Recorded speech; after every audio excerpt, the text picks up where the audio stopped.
நலம் காக்கும் திருச்சபையாகிடுவோம். கடவுளை தேடும் அறிவே உலகில் ஞானத்தின் முதல் நிலை. அந்த ஞானத்தில் நிலைத்து தியாகத்தில் வாழ்ந்தால் அதுவே இறைநிலை. கடவுளை தேடும் அறிவே உலகில் ஞானத்தின் முதல் நிலை. அந்த ஞானத்தில் நிலைத்து தியாகத்தில் வாழ்ந்தால் அதுவே இறைநிலை. புனித அந்தோணியாரே, உமடியோர் எங்களுக்காக வேண்டிக் கொள்ளும். புனித அந்தோணியாரே, உமடியோர் எங்களுக்காக வேண்டிக் கொள்ளும். புனித அந்தோணியாரே, உமடியோர் எங்களுக்காக வேண்டிக் கொள்ளும். குழந்தை இயேசுவால் நேசிக்கப்பட்டு மகிமைப்படுத்தப்பட்ட புனித அந்தோணியாரே, உம்மை நாங்கள் வாழ்த்துகிறோம். வார்த்தையிலும் செயலிலும் வல்லமையுள்ள புனித அந்தோணியாரே, உம்மை நாங்கள் வணங்குகிறோம். உமது உதவியை கூவி அழைப்போருக்கு இறங்கும் புனித அந்தோணியாரே, உமக்கு நன்றி கூறுகிறோம். புனித அந்தோணியாரே, கற்பில் சிறந்த லீலி மலரே, சத்திய மறையின் அணிகலனே, கிறிஸ்துவ மறையின் மகிமையே, உம்மை நாங்கள் வாழ்த்துகிறோம். ஞானத்திலும் தேவ சிநேகத்திலும் மிகுந்தவரே, உம்மை நாங்கள் வணங்குகிறோம். உம்மீது கடவுள் தாராள குணத்துடன் பொழிந்துள்ள உபகாரங்களை முன்னிட்டு உமக்கு நன்றி கூறுகிறோம். எங்களுக்கு உதவி செய்ய தாழ்ச்சியுடனும் நம்பிக்கையுடனும் உம்மை நாங்கள் மன்றாடுகிறோம். ஏனெனில் சிநேகமும் இரக்கமும் வல்லமையும் இறைவன் உமக்கு அளித்திருக்கிறார் என்று நாங்கள் அறிவோம். இதோ எங்களது துயரத்தையும் கவலையையும் பயத்தையும் நோக்குவீராக. உம்மை அரவணைத்து முத்தமிட்ட குழந்தையின் மீது உமக்கு இருந்த அன்பை குறித்து உம்மிடம் இந்த உதவியை நாங்கள் கேட்கிறோம். எங்களது தேவைகளை அவரிடம் நீர் எடுத்து கூறுவீராக.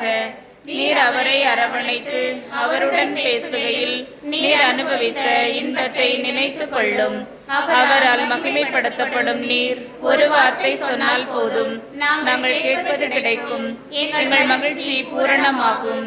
இதை நினைத்து எங்கள் மன்றாட்டை கேட்டருளும். உமது புகழை எங்கும் பரப்புவோம். உம்மை மகிமைப்படுத்திய இறைவனின் மாட்சியை எங்கும் எடுத்துரைப்போம். ஆமென்.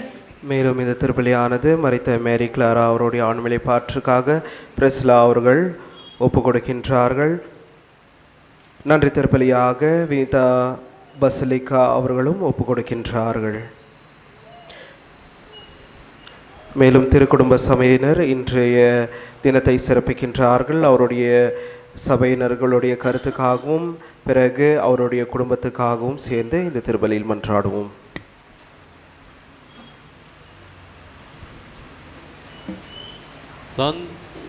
தந்தை மகன் தூய ஆவியின் பெயராலே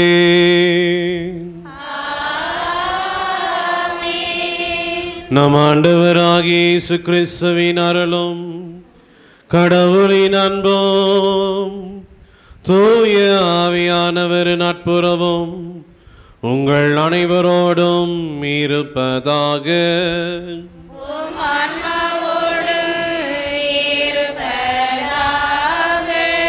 கரங்களை உயர்த்தி ஆண்டவருக்கு நன்றி சொல்வோம். Praise the Lord. Hallelujah. Hallelujah. Hallelujah. Hallelujah. Hallelujah. Hallelujah. Hallelujah. இயேசுவுக்கு புகழ். மரியே வாழ்க. இயேசுவுக்கு புகழ். மரியே வாழ்க. இயேசுவுக்கு புகழ். மரியே வாழ்க. Praise the Lord. Praise the Lord. Praise the Lord. Praise the Lord. அன்புமிகு சகோதர சகோதரிமார்களே, இந்த நவநாள் தொடங்கி 3வது நாள் இருக்கின்றோம். இந்த 3வது நாள் மற்றும் மாதத்தின் முதல் செவ்வாய்க்கிழமை. இந்த 3 என்பது விவிலியத்தில் மிக அதிசயமுள்ள ஒரு எண்ணம், நம்பர். நம் ஆண்டவராகிய இயேசு கிறிஸ்து மத்தேயுவுக்கு எழுதிய நற்செய்தியில் தன்னோடு இணைந்து பெருதிரளான மக்கள் இறை வார்த்தையை கேட்டு 3 நாட்கள் இயேசுவோடு இருந்தார்கள். 3 நாட்கள் இயேசு அவரோடு இருந்த பொழுது எனக்கு ஏதும் குறையில்லை. இயேசுவோடு இருந்த காலங்கள் எனக்கு ஏதும் குறையில்லை. ஆனால் இந்த 3 நாட்களின் இறுதியில் ஆண்டவராகிய கடவுள் தம் சீடர்களை அழைத்து கேட்கிறார், என் மக்கள் அவர்கள் அனைவரும் தங்களுடைய வீட்டுக்கு திரும்பணும். ஆகையால் போகும் வழியில் அவர்கள் மயங்கி விழுந்துருவார்கள். அவர்களுக்கு ஏதாவது கொடு. பாருங்க அன்பானவர்களே, 3வது நாள் தான் ஆண்டவர் ஒவ்வொருவருடைய மனநிலையும் உடல்நிலையும் புரிந்து கொள்கிறார். Price the Lord.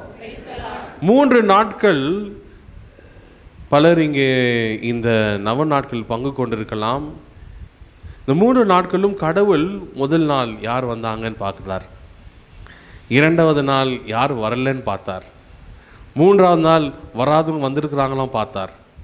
இப்படி பார்க்கும்பொழுது ஆண்டவர் ஒவ்வொருடைய உள்ளங்களை பார்த்து, இன்றைக்கு நான் என்னுடைய அதிசய காரியங்களை தொடங்க போகிறேன். Price the lord. Praise the Lord. யாருக்கெல்லாம் உடல் சுகம் இல்லையோ ஆண்டவர் அவங்களுக்கு உடல் சுகத்தை கொடுக்கிறார். யாருக்கெல்லாம் மன வலிகள் இருக்கிறதோ ஆண்டவர் அந்த மன வலியை போக்கிறார். ஆண்டவராகிய கடவுள் யாரெல்லாம் ஆண்டவரே வந்திருக்கிற சூழ்நிலைகள் பார்த்தாக்கா நான் அப்படியே மயங்கி விழுந்துருவேன், நான் எனக்கு சக்தியே கிடையாது, என் வீட்டுக்கு போய் சேரக்கூடிய சக்தி எனக்கு இல்லை, விட்டா இரவும் பகலும் இந்த கோயிலுக்குள்ளேயே நான் உட்கார்ந்து எல்லா விதமான தீங்கிலிருந்து நான் தப்பிக்க ஏதாவது ஒரு வீடை காட்டேன், எல்லா தீங்கிலிருந்து தப்பிக்க ஒரு இடத்தை காட்டேன் என்று எண்ணத்தோடு வந்திருக்கக்கூடிய ஏராளமானவர்கள் நம் மத்தியில் இருக்கிறார்கள். ஆகையால் ஆண்டவராகிய கடவுள் தம் சீடர்களுக்கு சொல்வது, இந்த 3வது நாள் நான் என் பிள்ளைகளுக்கு கொடுக்க வேண்டும், அவர்களை நான் பசியாக அனுப்ப விரும்பவில்லை. அப்பொழுது சீடர்கள் சொல்கிறார்கள், நாம் எங்கே போவோம், நாம் எங்கே போவோம். கடவுள் பக்கத்தில் இருந்துக்கின்னு சீடர்கள் கேட்குறாங்க எங்கே போவோன்ட்டு. அப்போ ஆண்டவராய் கடவுள் சொல்கிறார், உங்களிடம் இருப்பதை கொடு. இந்த திருப்பள்ளியில் அன்பானவர்களே, இந்த பாவ சங்கீதனம் செய்வதற்கு முன்பாக கடவுள் கேட்கிறார், உங்களிடம் இருப்பதை கொடு, நொறுங்கிய உள்ளங்களை கொடு, உடைந்த உள்ளங்களை கொடு, முடியாத காரியங்களை கொடு, ஆவாத காரியங்களை கொடு, இதெல்லாம் உன்னால் தோற்கப்பட்ட காரியங்களை கொடு, அனைத்தையும் இயேசுவிடம் கொடு. ஆண்டவர் கேட்கிறார், உன்னிடம் இருப்பதை கொடு என்றார். இது அந்த 3வது நாள் மக்கள் வயிறு நிரம்ப மனம் நிறைவ அவர்கள் உட்கொண்டு சென்றார்கள். Price the Lord. ஆகையால் இந்த நாளில் ஆண்டவர் உங்கள் மனங்களை நிறைவு செய்யக்கூடிய நாள். எப்படி காணா ஒரு கல்யாணத்தில் சேவையாளர்கள் அந்த கல் தொட்டிகளை நிறைவாக நிரப்பினார்களோ, அதே போல வரக்கூடிய ஒவ்வொரு குருமாட்கள் இந்த 9 நாட்கள் உங்களுடைய ஒவ்வொரு கிண்ணங்களையும் உள்ளங்களையும் குடும்பத்தில் இருக்கிற குறைகளையும் நிரப்ப போகிறார். இந்த 9 நாளில் ஏதோ ஒரு நாள் உங்கள் குடம் வெறும் தண்ணியாக இருந்த உங்கள் குடம் புதியதொரு தரமான ரசமாக மாறப்போகிறது. எத்தனை பேர் நம்புறீங்க? கைகளை உயர்த்துங்க பார்ப்போம். ஆண்டவர் என்னுடைய பாத்திரத்தை நிரப்புவார். ஆண்டவர் என் பாத்திரத்தை புதிய ரசமாக நிரப்புவார். என் கடந்த பாத்திரம் கசப்பான பாத்திரத்தை எடுத்து விடுவார். என் புதிய பாத்திரத்தில் வந்திருக்க ஒவ்வொரு குருமாட்களும் எங்கள் பாத்திரங்களை நிரப்ப வந்திருக்கிறார்கள். அவருடைய வார்த்தைகள் வழியாக ஆண்டவர் உங்கள் பாத்திரங்களை நிரப்புகிறார். கரங்களை உயர்த்தி ஆண்டவரிடம் சொல்லும், ஆண்டவரே என் பாத்திரத்தை நிரப்பும். இதோ கசப்பானவைகளோடு என் உள்ளத்தோடு வந்திருக்கிறேன் ஆண்டவரே. இதோ இந்த திருப்பலியின் நிறைவில் ஆண்டவரே, என்னை குருவானவர் என்னையால் அபிஷேகம் செய்யும் போது, இறை வார்த்தைகளை பகிர்ந்து கொள்ளும் பொழுது, அன்புள்ள தேவனே, என் உடலுக்கு கூடிய எல்லா வியாதிகளும், தீராத பிரச்சனைகளும், வரக்கூடிய எல்லா கேள்விகளும், மனதில் இருக்கக்கூடிய எல்லா குழப்பங்களும் ஆண்டவரை தீர்க்கக்கூடிய பரிசுத்தமான சக்தி உம்மிடம் இருக்கிறது. அன்பானவர்களை, உங்கள் இரு கரங்களை இதயத்தில் வைத்துக் கொள்ளுங்கள். உங்கள் இரு கரங்களை இதயத்தில் வைத்துக் கொள்ளுங்கள். அந்த மூவொரு கடவுள், அந்த புனிதமான உறவில் இருக்கக்கூடிய அந்த மூவொரு கடவுள் நம் மத்தியில் இருக்கிறார். நாம் அவரிடம் மன்றாடுவோம். இந்த திருப்பலியின் தொடக்கத்தில் நம் சங்கீதக்காரன் சொல்கிறார், ஆண்டவர் திருநிலையில் வரும் பொழுது நன்றியோடு வாருங்கள், ஏனென்றால் அவர் உங்களை உடைந்த உள்ளங்களை எடுத்து அவர் புதிய படைப்பாக மாற்றப் போகிறார். ஆண்டவர் நல்லவர், இயேசு நல்லவர், இயேசு வல்லவர். ஏனென்றால் உடைந்ததை மற்றும் அவர் பொறுக்கி செல்கிறார், அவர் எடுத்து செல்கிறார். நல்ல குவையனை போல அவர் புதிதாக உருவாக்குகிறார். நம்முடைய பாத்திரங்களை நிரப்ப போகிறார். அந்த ஆண்டவருக்கு நன்றி சொல்வோம். இந்த நேரத்தில் செய்த பாவங்கள், நமக்கு கூடிய குறைகள், நம் அடுத்தவர்களை பார்த்து பேசிய தீய வார்த்தைகள், நம்மிடம் அடுத்தவர்கள் சொன்ன சாபத்தின் வார்த்தைகள் அனைத்திற்காக இந்த நேரத்தில் ஆண்டவரே மனமுவந்து நான் அவர்களுக்காக மன்றாடுகிறேன், நான் மன்னிக்கிறேன், என்னையும் மன்னியும் இறைவா என்று சொல்லி இந்த திருப்பலியில் தகுந்த விதத்தில் நாம் அனைவரும் பங்கு கொள்வோம். எல்லாம் வல்ல இறைவனிடமும் சகோதரி உங்களிடமும் நான் பாவி என்று ஏற்றுக்கொள்கிறேன். ஏனெனில் என் சிந்தனையாலும் சொல்லாலும் கடமை தவறியதாலும் பாவங்கள் பல செய்தேன். என் பாவமே பெரும் பாவமே. ஆகையால் எப்பொழுதும் கன்னியான புனித மரியாவையும் வான தூதர் புனிதர் அனைவரையும் சகோதரி உங்களையும் நம் தேவனாகிய ஆண்டவரிடம் எனக்காக வேண்டி மன்றாடுகிறேன். எல்லாம் வல்ல இறைவன் நம் மீது இரக்கம் வைத்து நம் பாவங்களை மன்னித்து நம்மை முடிவில்லா வாழ்வுக்கு அழைத்து செல்வாராக.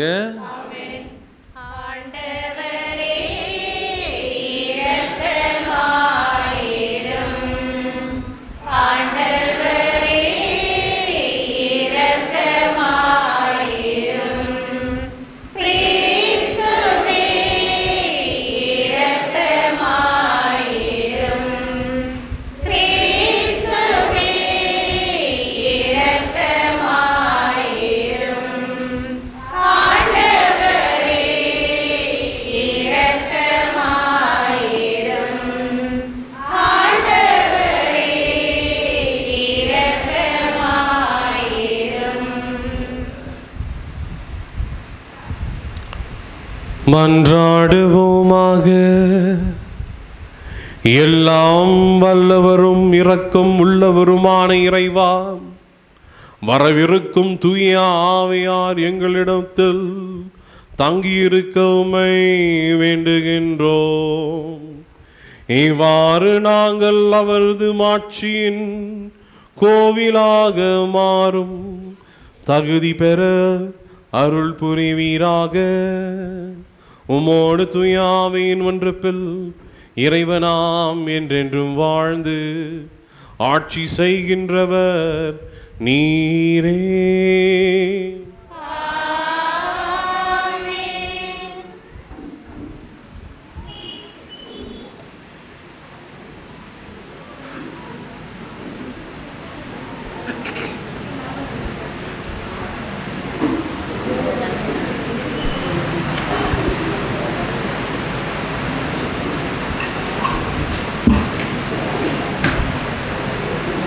முதல் வாசகம். ஆண்டவர் இயேசு எனக்கு கொடுத்த பணியை நிறைவேற்றி என் வாழ்க்கை ஓட்டத்தை முடிக்கின்றேன். திருத்தூதர் பணிகள் நூலிலிருந்து வாசகம். அதிகாரம் 20, இறை திரு வசனங்கள் 17 முதல் 27 வரை. அந்நாட்களில் பவுல் மிலேத்துவில் இருந்து எபேசுக்கு ஆள் அனுப்பி திருச்சபையின் மூப்பர்களை வரவழைத்தார். அவர்கள் வந்ததும் அவர்களிடம் அவர் கூறியது, நான் ஆசியாவுக்கு வந்து சேர்ந்த நாள் முதல் இந்நாள் வரை எவ்வாறு உங்களிடம் நடந்து கொண்டேன் என்பதை நீங்கள் அறிவீர்கள். யூதர்களுடைய சூழ்ச்சிகளால் எனக்கு ஏற்பட்ட சோதனைகளின் போது மிகுந்த மனத்தாழ்மையோடும் கண்ணீரோடும் ஆண்டவருக்கு பணிபுரிந்தேன். நன்மை பயக்கும் ஒன்றையும் உங்களுக்கு நான் அறிவிக்காமல் விட்டுவிடவில்லை. பொது இடங்களிலும் வீடு வீடாகவும் சென்று உங்களுக்கு கற்றுக் கொடுத்தேன். நம் ஆண்டவர் இயேசுவின் மீது நம்பிக்கை கொள்ளுமாறு மனம் மாறி கடவுளிடம் வந்து சேருமாறும் நான் யூதரிடமும் கிரேக்கரிடமும் வற்புறுத்தி கூறினேன். இப்போதும் தூய ஆவிக்கு கட்டுப்பட்டு நான் எருசலேமுக்கு செல்கிறேன். அங்கு எனக்கு என்ன நேரிடும் என்பது தெரியாது. சிறை வாழ்வும் இன்னல்களும் எனக்காக காத்திருக்கின்றன என்று தூய ஆவியார் ஒவ்வொரு நகரிலும் என்னை எச்சரித்து வருகிறார். என்னை பொறுத்தவரையில் எனது உயிரை பொருட்டாக நான் மதிக்கவில்லை. இறை அருளை பற்றிய நற்செய்திக்கு சான்று பகருமாறு ஆண்டவர் இயேசு எனக்கு கொடுத்த பணியை நிறைவேற்றி என் வாழ்க்கை ஓட்டத்தை முடிப்பதே என் விருப்பம். இதுவரை நான் உங்களிடையே வந்து இறையாட்சியை பற்றி பறைசாற்றினேன். ஆனால் இனிமேல் உங்களுள் எவரும் என் முகத்தை பார்க்க போவதில்லை என்று நான் அறிவேன். உங்களுள் எவரது அழிவுக்கும் நான் பொறுப்பாளி இல்லை என்று இன்று நான் உங்களிடம் தெரிவித்துக் கொள்கிறேன். கடவுளின் திட்டம் எதையும் நான் உங்களுக்கு அறிவிக்காமல் விட்டுவிடவில்லை. இது ஆண்டவர் வழங்கும் அருள்வாக்கு. பதிலுரை பாடல் பல்லவி. உலகில் உள்ள அரசர்களே கடவுளை புகழ்ந்தேத்துங்கள். கடவுளே, உரிமையான நாட்டின் மீது மிகுதியாக மழை பொழிய செய்தீர். வறண்டு போன நிலத்தை மீண்டும் வளமாக்கினீர். உமக்குரிய உயிர்கள் அதில் தங்கியிருந்தன. கடவுளே, நீர் நல்லவர். எனவே ஒடுக்கப்பட்டோருக்கு மறுவாழ்வு அளித்தீர். பல்லவி. ஆண்டவர் போற்றி போற்றி. நாளும் நம்மை அவர் தாங்கிக் கொள்கிறார். இறைவனே நம் மீட்பு.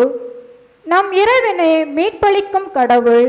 நம் தலைவராகிய ஆண்டவர் தாம் இறையன்பின் விடுதலை தலைவர். பல்லவி.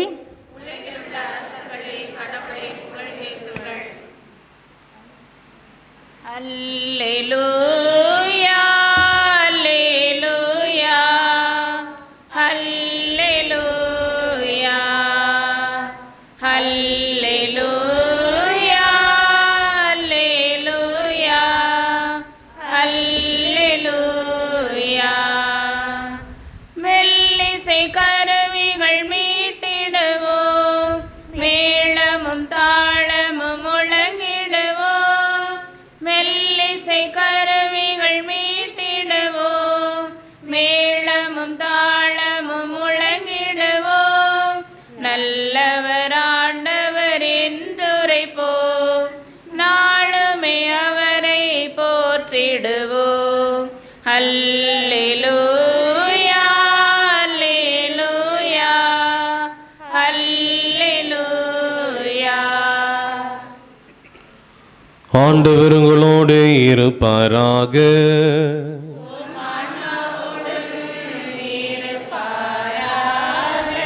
புனித யோவான் எழுதிய பரிசுத்த நற்செய்தியிலிருந்து வாசகம். ஆண்டவரே, மாட்சி உமக்கே.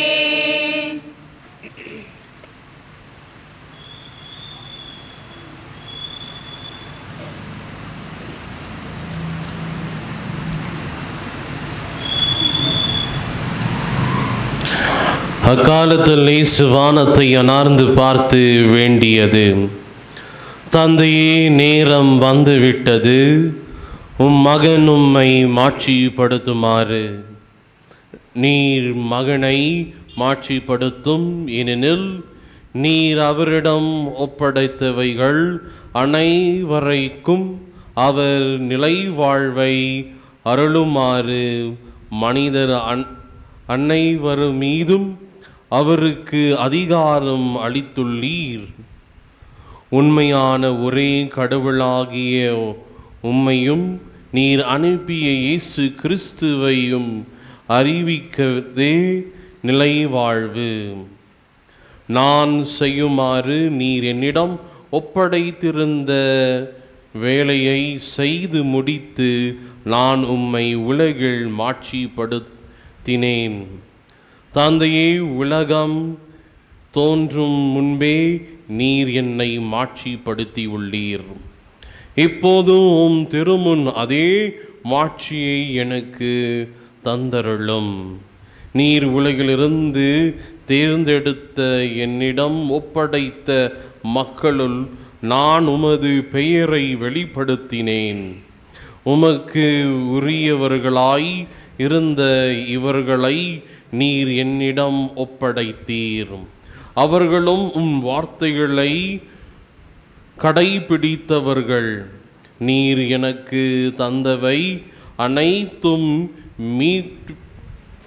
உம்மிடமிருந்தே வந்தவை என்பது இருப்பது அவர்களுக்கு தெரியும். ஏனெனில் நீர் என்னிடம் சொன்னவற்றையே நான் அவர்களிடம் சொன்னேன். அவர்களும் அதை ஏற்றுக்கொண்டு நான் உம்மிடமிருந்தே வந்தேன் என்பதை உண்மையில் அறிந்து கொண்டார்கள். நீரே என்னை அனுப்பினீர் என்பதையும் நம்பினார்கள். அவர்களுக்காக நான் வேண்டுகின்றேன். உலகிற்காக அல்ல, மாறாக நீர் என்னிடம் ஒப்படைத்தவர்களுக்காகவே வேண்டுகின்றேன். அவர்கள் உமக்கு உரியவர்கள். என்னுடையதெல்லாம் உம்முடையதே, உம்முடையதும் என்னுடையதே. அவர்கள் வழியாய் நான் மாட்சி பெற்று இருக்கிறேன். இனி நான் உலகில் இருக்கப் போவதில்லை. அவர்கள் உலகில் இருப்பார்கள். நான் உம்மிடம் வருகின்றேன். இது கிறிஸ்து வழங்கும் நற்செய்தி.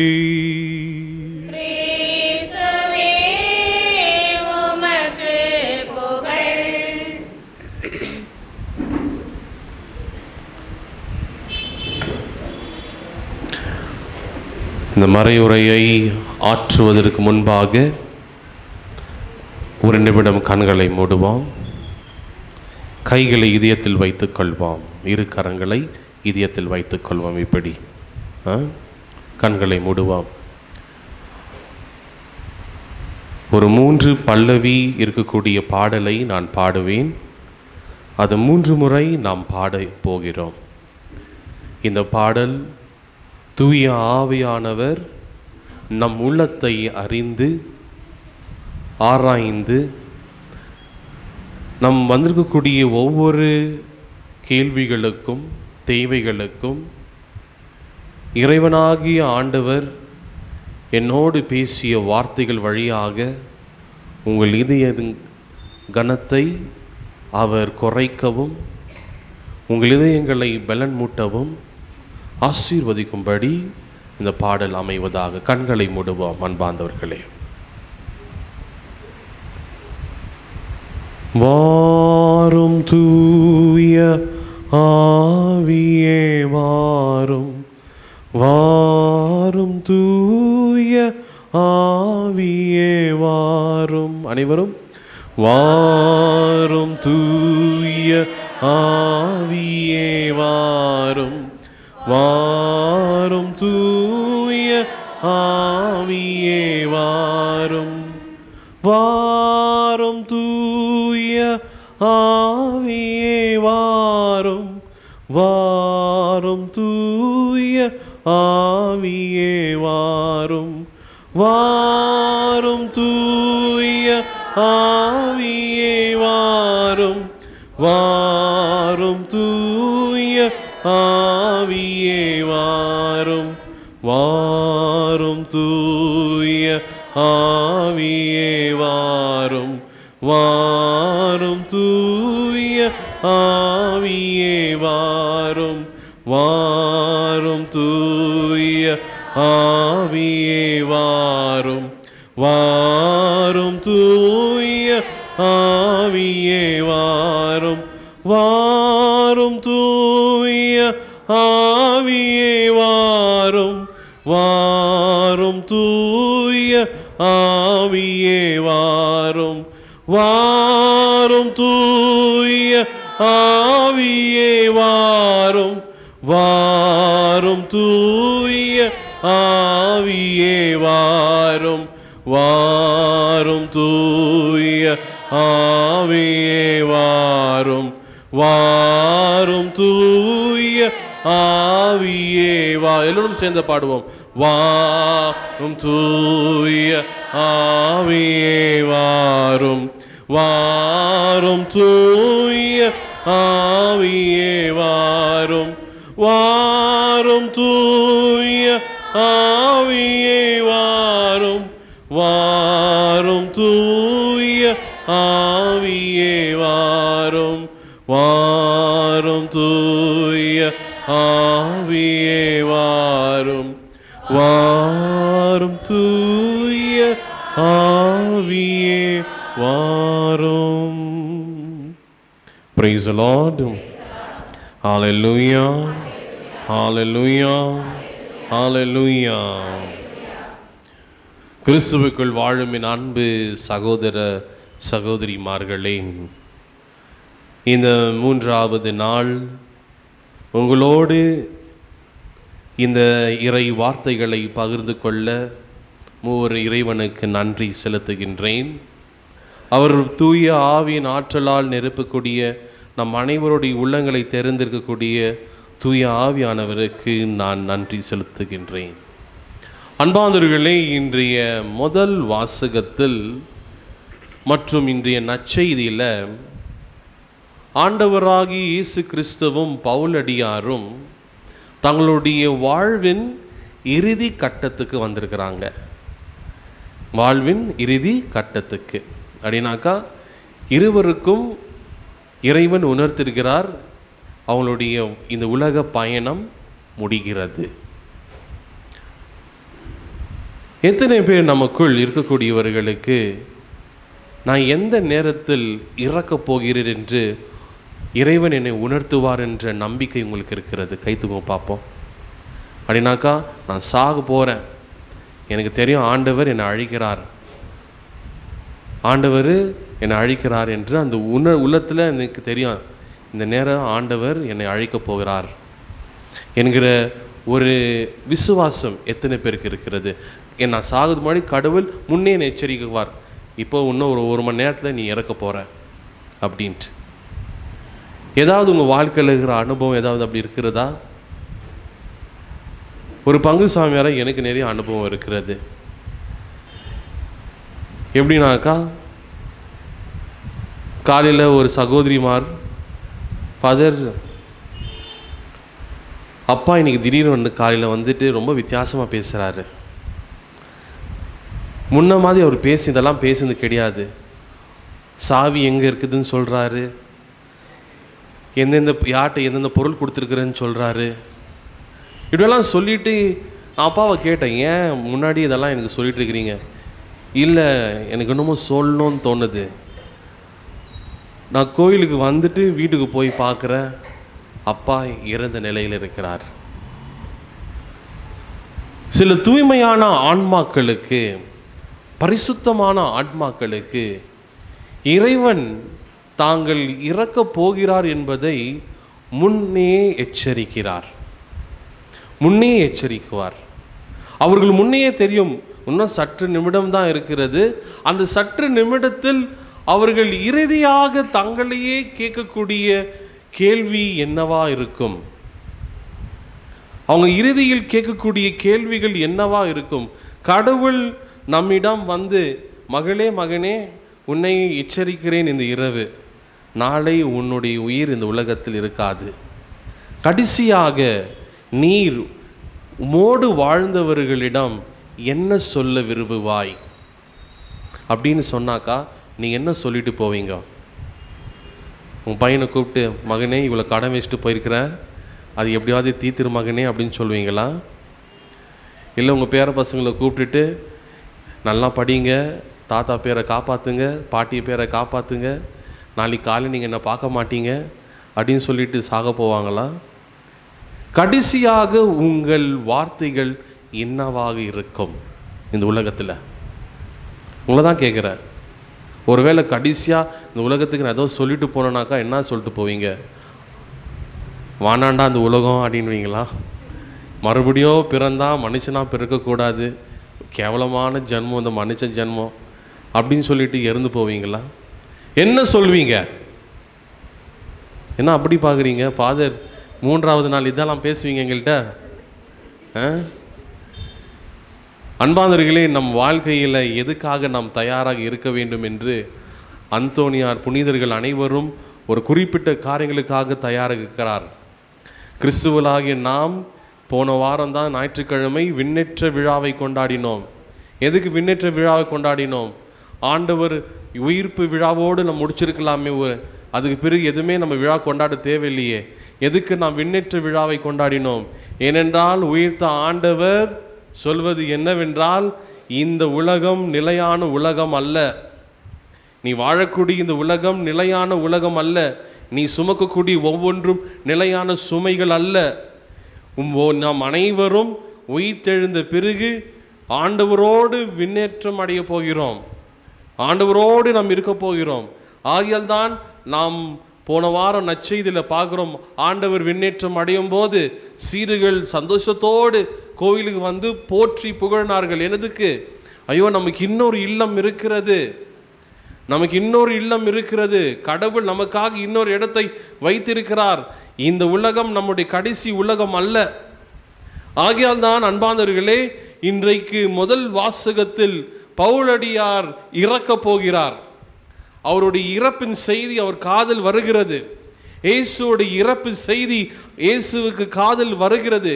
இந்த இறப்பின் செய்தியை கொண்டு வருவது யார்? பவுலடியாருக்கும் இயேசுவுக்கும் தாங்கள் இருவரும் இறக்க போகிற செய்தி கொண்டு வரக்கூடிய நபர் யார்? யாரு? Price the Lord. சொன்னவங்க யாருமா? கை தூங்க பார்ப்போம். Very good. தூய ஆவியானவர். தூய ஆவியானவர் ஒவ்வொரு நேரத்திலும் பவுலடியாரிடமும் இயேசுவிடம் பேசியது, எந்த நேரத்தில் உன்னுடைய இறப்பை நீ சந்திக்க போகிறாய். ஆகையால் கிறிஸ்தவர்களாகிய நாம் பெந்தகோஸ்து விழா வரப்போகிறது இந்த ஞாயிற்றுக்கிழமை. நம் ஒவ்வொருவருக்கும் ஆண்டவர் கொடுத்திருக்கக்கூடிய அந்த தூய ஆவியானவரின் வல்லமை பல காரியங்களில் ஒரு காரியம் என்னவென்றால், ஒவ்வொரு கிறிஸ்தவருக்கும் தூய ஆவியானவர் வந்து உங்களுக்கு எச்சரிக்கை செய்துட்டு போவார், இந்த நேரம் உன்னுடைய இறுதி நேரம். தூய ஆவியானவர், அதுதான் பவுலடியார் சொல்கிறார், நான் எருசலேமில் இருக்கும்போது, நான் எபேசியர்ல இருக்கும்போது, நான் கொரிந்தியர்ல இருக்கும்போது தூய ஆவியானவர் ஒவ்வொரு இடத்திலும் என்னை எச்சரிக்கைப்படுத்தினார். இப்பொழுது இறுதியாக தூய ஆவியானவர் என்னை எச்சரிக்கைப்படுத்துவது என்னவென்றால், உன் ஓட்டம் சத்தமாக, உன் ஓட்டம், your race is over, உன் ஓட்டம் முடிகிறது என்று தூய ஆவியானவர் இயேசுவுக்கும் பவுலடியாருக்கும் சொல்றாரு. அப்போ இயேசுவும் பவுலடியாரும் அவங்களுடைய கடைசி வார்த்தை என்ன? அவங்க எழுதக்கூடிய கடைசி கடிதத்தில் கடைசி வார்த்தைகள் என்னவென்றால், என் ஓட்டத்தை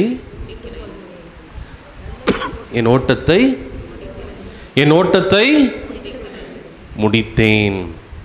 இயேசு தம் சீடர்களிடம் இன்னைக்கு பேசும்பொழுது, ஆண்டவரே எல்லாத்தையும் சொல்லி வச்சுக்கிறேன், உங்களுக்கு என்ன செய்யணும்ட்டு, அதால் என் ஓட்டத்தை முடித்துள்ளேன். அப்படின்னா என்ன அர்த்தம்? என் கடமையை, கொடுத்த கடமையை முடிச்சிருக்கிறேன். கொடுத்துற அந்த கடமையை நான் சாதிச்சிருக்கிறேன். முடிச்சிருக்கிறேங்கிறத விட நான் சாதிச்சிருக்கிறேன்.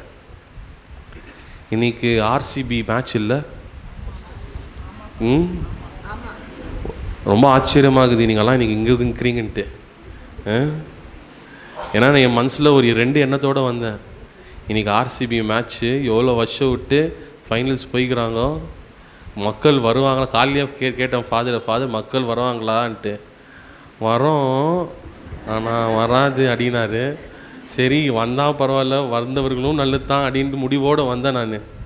ஆனால் ரொம்ப மகிழ்ச்சி, நிறைய பேர் இன்றைக்கி வந்துட்டு ஆர்சிபிக்காக வேண்டத்துக்கு வந்திருக்கிறீங்க இல்லையா? இல்லை ஃபாதர், நாங்கள் அந்தோனியாட்ட வேண்ட வந்திருக்கிறோம். ஆர்சிபி ஜெயிச்சா சாதனை, பஞ்சாப் கிங் ஜெயிச்சா நமக்கு வந்த சோதனை. சித்தராமையா வேறு சொல்லிட்டா, ஜெயிச்சிட்டாக்கா லீவு, இல்லைனாக்கா நாளைக்கு வந்துக்குது நம்மளுக்கும் வேதனை, மறுபடியும் போனோன்ட்டு இல்லையா? ஆகியால் இன்னைக்கு மொத்த இந்தியா மொத்த கர்நாடகா வெயிட் பண்ணிங்குது. என்னத்துக்கு? நம்ம சாதிக்க போகிறோமா இல்லையான்ட்டு. அதே கேள்வியோடு தான் இன்றைக்கு பவுலடியாரும் இயேசுவும் உங்களையும் என்னையும் பார்த்து கேட்கிறார், நீங்கள் செய்த சாதனைகள் என்ன? ஒவ்வொரு இறப்புகளுக்கு முன்பாக ஒரு நபர் ஏதாவது ஒன்று சாதிச்சிருக்க வேண்டும். நாம் செய்த சாதனைகள் என்ன? நான் நிறைய கடன் வாங்கி வச்சுக்கிறேன் ஃபாதர், அதுதான் பெரிய சாதனை.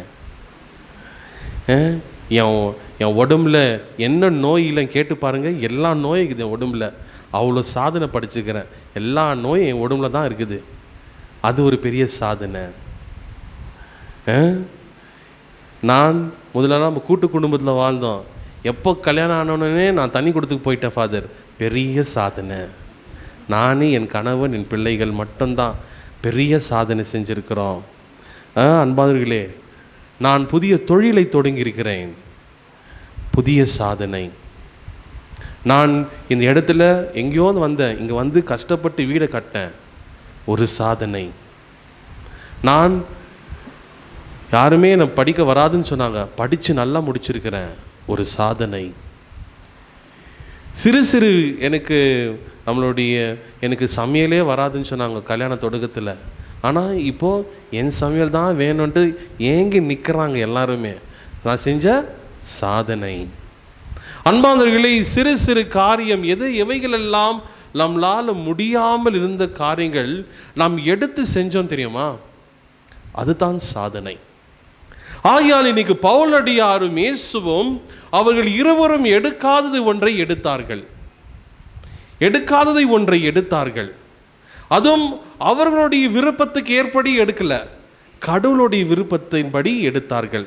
அதுதான் யோவான் இன்னைக்கு நற்செய்தி வாசகம் யோவான் எழுதிய 17வது அதிகாரத்தில் 3வது வசனத்தில் இயேசுநாதர் சொல்கிறார், ஆண்டவராகி தந்தையே, நீர் என்னிடம் ஒப்படைத்த அனைத்து வேலைகளையும் செய்து முடித்திருக்கிறேன்.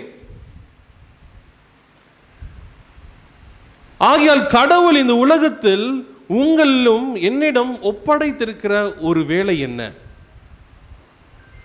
ஒப்படைத்திருக்கிற வேலைகள் என்ன? இன்னைக்கு அந்தோனியோடைய வாழ்க்கையை வைத்து ஒரு சம்பவத்தை சொல்றேன். உண்மையான சாதனை எதுவென்றால், கடவுள் என்னிடம் ஒப்படைத்த ஒரு காரியம் இருக்கிறது. யாரால் என் ஓட்டத்தை முடித்தேன் என்று யாரால் சொல்ல முடியும் என்றால், யார் கடவுளுடைய வேலையை உணர்ந்து கொண்டார்கள் இந்த உலகத்தில், அவங்களால மட்டும்தான் என் வேலையை முடிச்சிருக்கிறேன்னு சொல்ல முடியும். அவங்களால தான் இந்த உலகத்தில் சந்தோஷமாக போக முடியும். அவங்களால தான் மற்றவர்களிடம் எந்த பாரம் இல்லாமல் அவர்கள் உலகத்தை விட்டு அமைதியா செல்ல முடியும். இன்று இந்த உலகத்தில் இறக்கக்கூடிய ஒவ்வொரு ஆன்மாவும் மிக வேதனையோடும் துன்பத்தோடும் இறக்கிறார்கள். ஏனென்றால் அவர்கள் வாழ்வில் வாழ்ந்த காலங்களிலும் நிறைவில்லை, இறந்த நேரத்திலும் நிறைவில்லை. ஏனென்றால் ஒவ்வொருவரும், நாம் அனைவரும் கடவுள் எனக்கு கொடுக்கக்கூடிய கடமை என்னவென்று அறியாமலேயே சாகிறோம். ஏனென்றால் நாம் கடவுளுடைய காரியத்தை மறந்துட்டு நாம் நம்முடைய காரியங்களில் நாம் கவனம் செலுத்திக் கொண்டிருக்கின்றோம். ஆகையால் சாதனை என்கிற பொருளுக்கு அர்த்தம், நான் விரும்புவதை செய்வது சாதனை அல்ல. நான் விரும்புவது செய்வது சாதனை அல்ல. சாதனை கடவுள் என்னிடம் ஒப்படைத்த காரியத்தை நான் முடித்து செல்கிறேன் என்றால் இறுதியில் பவுலடியார் சொல்கிறார், நாம் ஒவ்வொருவரும் இறக்கும் பொழுது கடவுளிடம் கணக்கு கொடுக்கணும். அப்போ நீ கடவுள் கொடுத்த காரியத்தை விட நீ செஞ்ச காரியங்களுக்கு கணக்கு கொடுத்தாக்கா ஆண்டவர் கேட்பாரு, இது நான் கொடுக்கவே இல்லையே, நீ இடையே எடுத்து செஞ்சேத்த, இது நான் கொடுக்கவே இல்லையே, இந்த காரியத்தை நீ எடுத்து செஞ்ச, ஏன் நீ எடுத்து செஞ்ச இந்த காரியத்தை, உனக்கு கொடுக்கவே இல்லையே இந்த காரியத்தை, உனக்கு யார் கொடுத்த அந்த காரியம் எடுத்து செய்யணும்.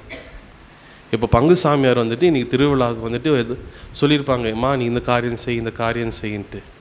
ஆனால் சில பேருக்கு வந்து கொஞ்சம் மூக்கு கொஞ்சம் நீளம் இல்லையா, கொஞ்சம் மூக்கு நீளம், வாய நீளம். அவங்க செய்யக்கூடாது இடத்துல போய் அங்கே போய் உக்காருவாங்க வேணும்ன்ட்டு. ஏம்மா இங்கே உக்காந்துட்டு இருக்கிற, உனக்கு அந்த வேலை தானே கொடுத்துருக்குற. ஃபாதர் இங்கே தான் எல்லோரும் இருக்கிறாங்க ஃபாதர், இங்கே தான் நான் செய்யணும்னு விரும்புகிறேன் ஃபாதர். உனக்கு என்ன வேலை கொடுத்த, நீ எங்கே இருக்கணும்? நாம் இருக்கக்கூடிய இடத்தை விட்டுட்டு இல்லாத இடத்தில் போய் உக்காந்துட்டுருக்குறோம். அதுதான் நம்மால் சாதிக்க முடியாமல் நம் சோதனையில் வாழ்ந்து கொண்டிருக்கிறோம். சோதனைக்கும் சாதனைக்கும் வித்தியாசம் அதுதான். சாதனையாளர்கள் எந்த இடத்தில் இருக்கணும் என்று அவர்களுக்கு தெரியும்.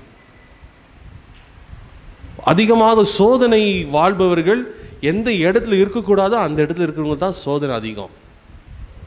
இப்போ ஏவாள் வந்து ஆதாமோடு இருக்க வேண்டியது, ஆனால் ஏவாள் ஆதாமை விட்டு நகர்ந்து அந்த பாவத்தின் மரத்தின் அடியில் வந்து நிற்கும்போது இருக்கக்கூடாத இடத்துல நீ வந்ததால தான் உனக்கு வந்தது சோதனை.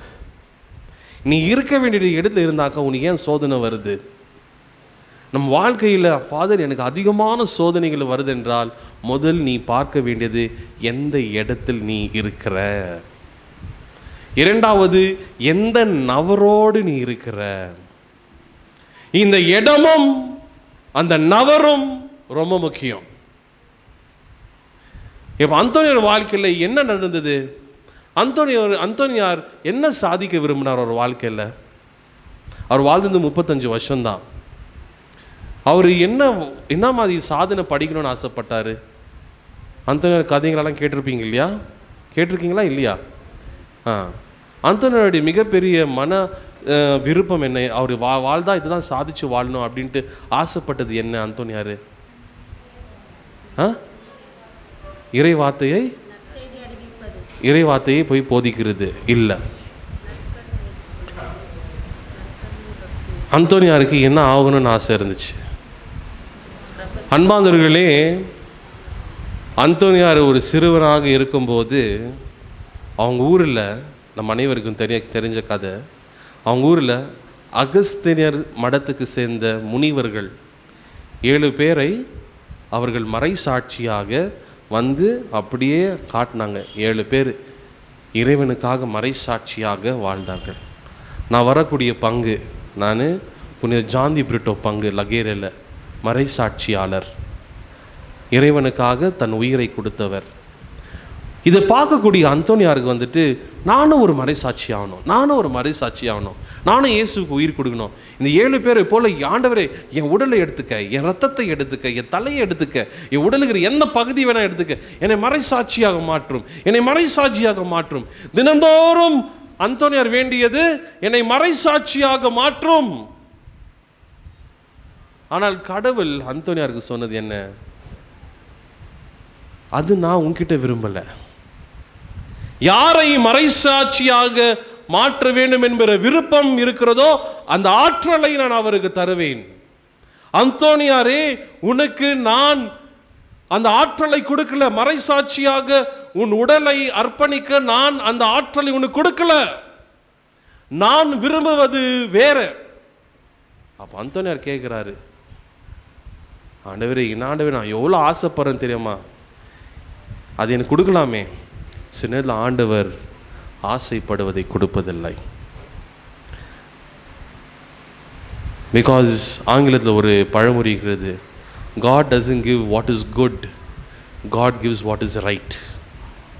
ஆண்டவர் நமக்கு எது சரியாக படுகிறதோ அதுதான் கொடுக்குவார். ஏனென்றால் இந்த உலகத்தில் நீ ஏராளமான விஷயங்களை நீ ஆசைப்படலாம் உன் நல்லதுக்காக. ஆனால் எல்லா நல்லதும் உனக்கு நல்லதுக்காக தான் அமையுதுன்ட்டு என்ன கேரண்டி? எல்லாமே உன் நல்லதுக்காக தான் அமையுது, என்ன கேரண்டி?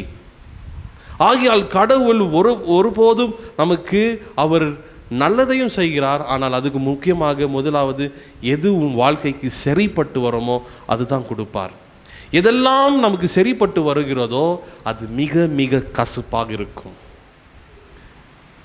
எதெல்லாம் வாழ்க்கைக்கு சரியாக இறைவனுக்கு சரிப்படுகிறதோ மனிதனுடைய வாழ்க்கைக்கு அது மிக கசப்பு, அது ஏற்றுக்கொள்ள முடியாது. அந்தோனியாரால ஆண்டவர் சொன்ன ஒரு விஷயம், நீ போய் மறை சாட்சியாக வாழக்கூடாது, நீ மறை வார்த்தைகளை ஆற்றவனாக இருக்க வேண்டும் என்று போய் நீ போதகரா மாறு அப்படின்றார் கடவுள். இப்போ தெரியாத ஒன்றுக்குள்ள போறார் அந்தோனியாருக்கு போதிக்க தெரியாது.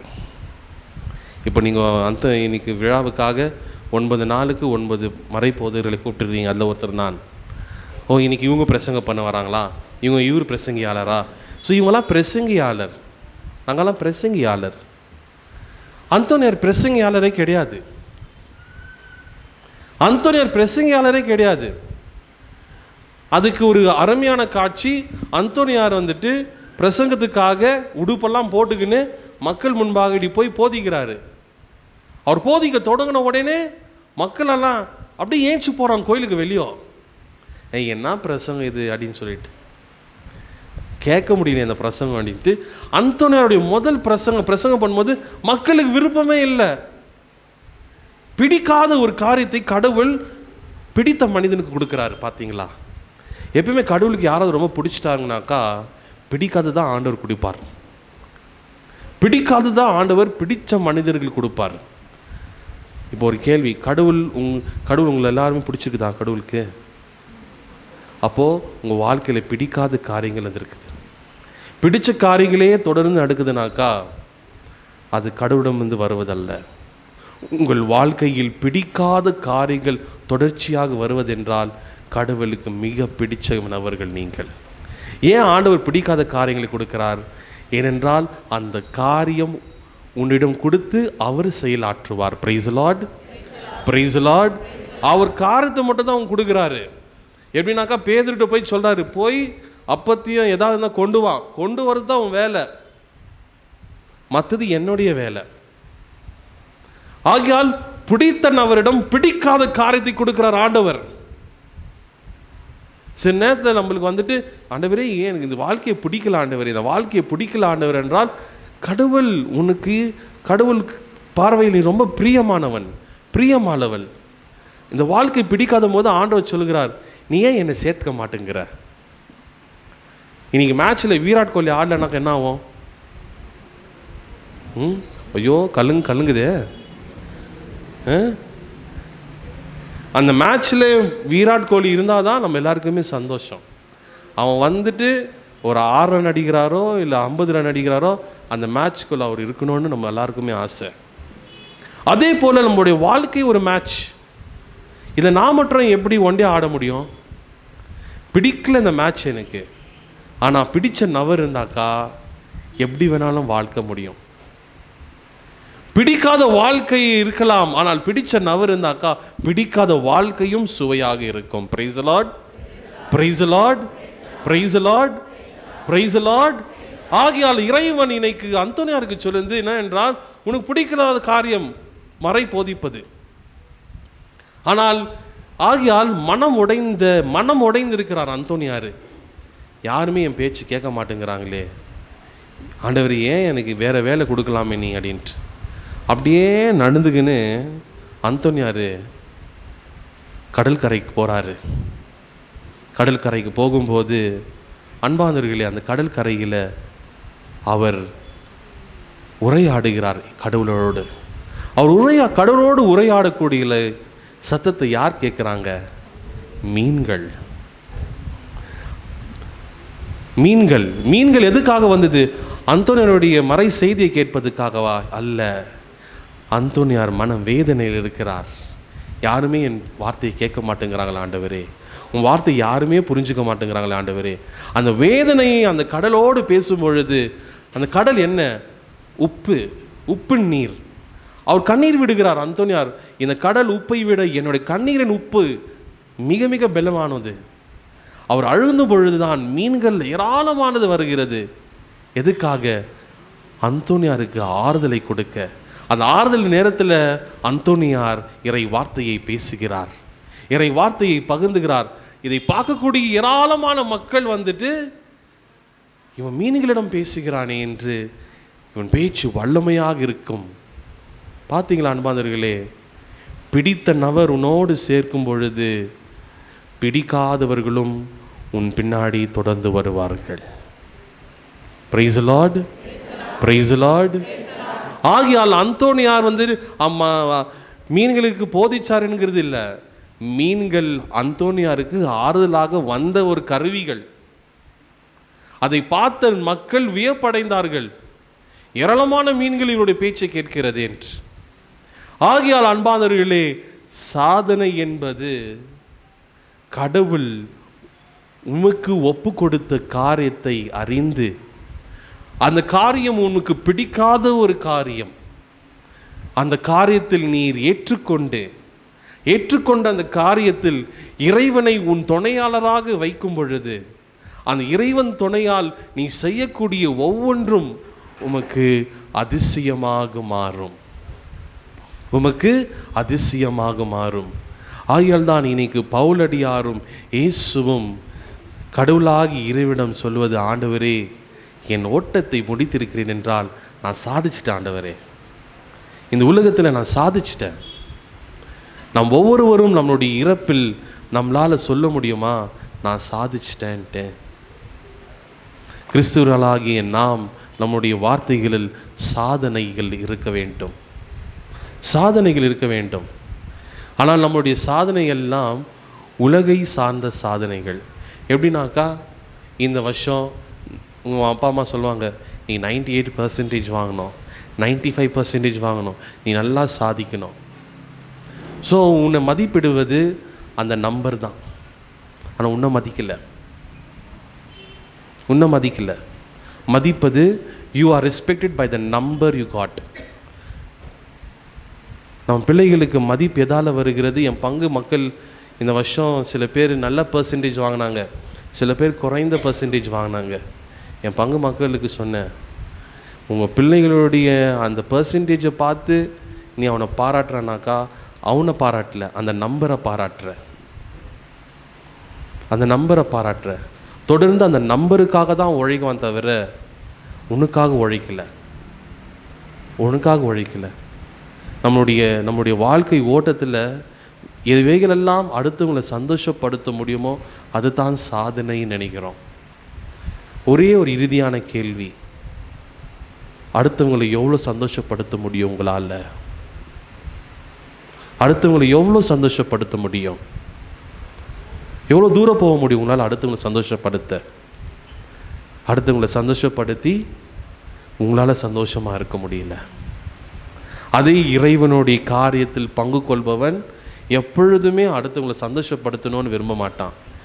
அந்தோனியார் இவங்கெல்லாம் என்னுடைய போதனையை கேட்கலையே அப்படின்ட்டு வந்துட்டு மன வருத்தம் தான் இருந்துச்சு தவிர போய் அவங்கள சந்தோஷப்படுத்த போல.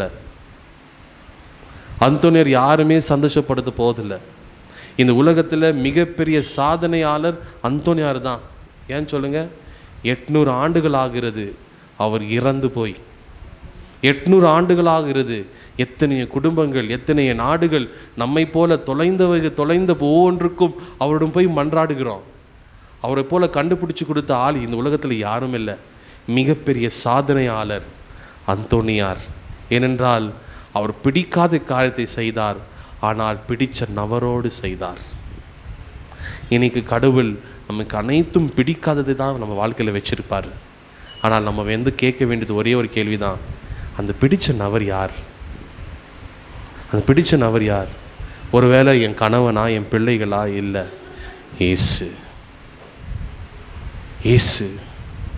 இயேசுவே என்னோடு இரும். ஏனென்றால் பிடிக்காதவைகளை நான் தொட்டிருக்கிறேன், என்னால் முடியாதவைகளை நான் தொட்டிருக்கிறேன். இயேசுவே என்னோடு இரும். ஆகியால் அன்பார்ந்தவர்களே, நம் வாழ்வில் சாதனை வாழ்வாக மாற வேண்டும் என்றால் நாம் செய்ய வேண்டியது ஒரே ஒரு ஜெபம்தான். அது எப்பொழுதுமே நான் சொல்லக்கூடிய ஜெபம்தான். இயேசுவே என்னோடு இரும். என்ன சொல்ல போகிறோம்? ரொம்ப கஷ்டமா அந்த ஜெபம்? ரொம்ப கஷ்டமா? ரொம்ப கஷ்டமா? துன்பம் வந்தாலும் துயரம் வந்தாலும் இயேசுவே, கண்ணீர் வந்தாலும் விபத்துகள் வந்தாலும் இயேசுவே, துயரங்கள் வந்தாலும் இயேசுவே என்னிடம், சவால்கள் வந்தாலும் இயேசுவே என்னிடம், அவமானங்கள் வந்தாலும் இயேசுவே என்னிடம், நான் தோல்வி அடைந்தாலும் இயேசுவே என்னிடம், எனக்கு நோய்கள் வந்தாலும் இயேசுவே என்னோடு இரும். இதுதான் நம்முடைய பதில். எப்பவுமே இந்த 3வது நாள் நாம் அனைவரும் சாதிப்பதற்காக பிறந்தவர்கள். ஆகையால் இறைவன் உங்கள் ஒவ்வொருவரையும் சாதிக்கக்கூடிய கருவிகளாக பயன்படுத்த வேண்டும் என்றால் தொடர்ந்து இந்த திருப்பலியில் இந்த 3 வார்த்தை ஜெபம், இயேசுவே என்னோடு இரும்.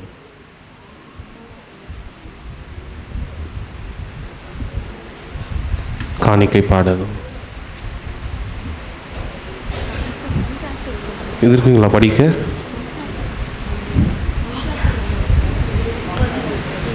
அனைவரும் எழுந்து நிற்போம் விசுவாசிகள் மன்றாட்டுக்காக.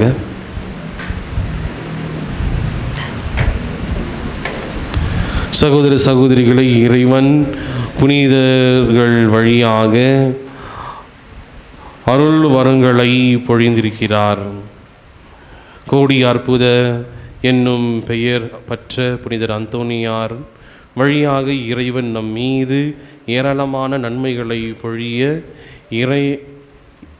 இறைஞ்சுவோமாக. இவ்வுலகில் நாங்கள் படிங்கம்மா.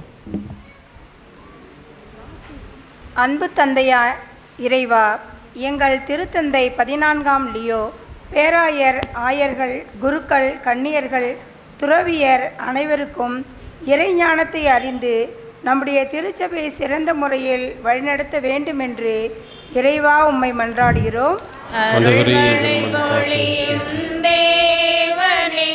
எங்கள் மன்றாட்டை கேட்டருளும். அன்பின் உருவா இறைவா, நாட்டு மக்கள் வாழவும் ஜாதி மதம் இனவெறி எதுவும் இல்லாமல் ஒற்றுமையுடன் வாழவும் இறைவா உம்மை மன்றாடுகிறோம். அருள்மழை பொழியும் தேவனே, எங்கள் மன்றாட்டை கேட்டருளும்.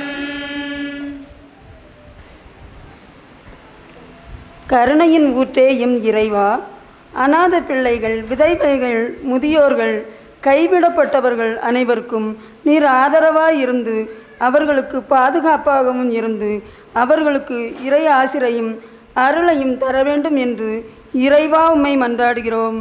அருள்மழை பொழியும் தேவனே, எங்கள் மன்றாட்டை கேட்டருளும்.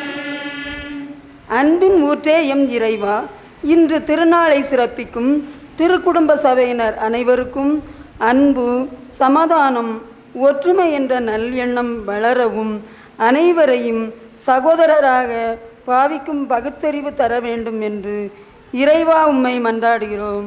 அருள்மழை பொழியும் தேவனே, எங்கள் மன்றாட்டை கேட்டருளும். கண்களை மூடி ஒரு நிமிடம் நம் தனிப்பட்ட கருத்துக்களை இந்த புனிதமான திருத்தலத்திற்குள் நம்முடைய விண்ணப்பங்களை வைப்போம். கோடி அற்புதரான சாதனையாளரான நம் ஜெபங்களை இறைவன் சந்நிதியில் கொண்டு வந்து சேர்க்கக்கூடிய கருவியாக இருக்கக்கூடிய புனிதர் அந்தோனியர் வழியாக எல்லா நன்மைகள் நமக்கு ஏற்ற நேரத்தில் வந்து சேர்க்கும்படி நம் ஆண்டவராக இயேசு கிறிஸ்துவின் பேரால் நம் ஜெபங்களை ஏறெடுக்கிறோம். எங்கள் நல்ல பிதாவே, ஆமென்.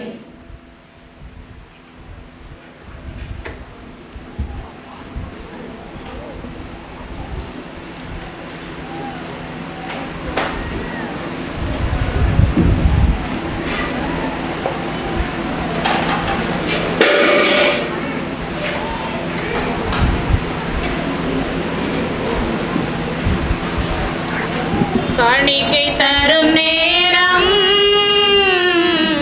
கடவுள்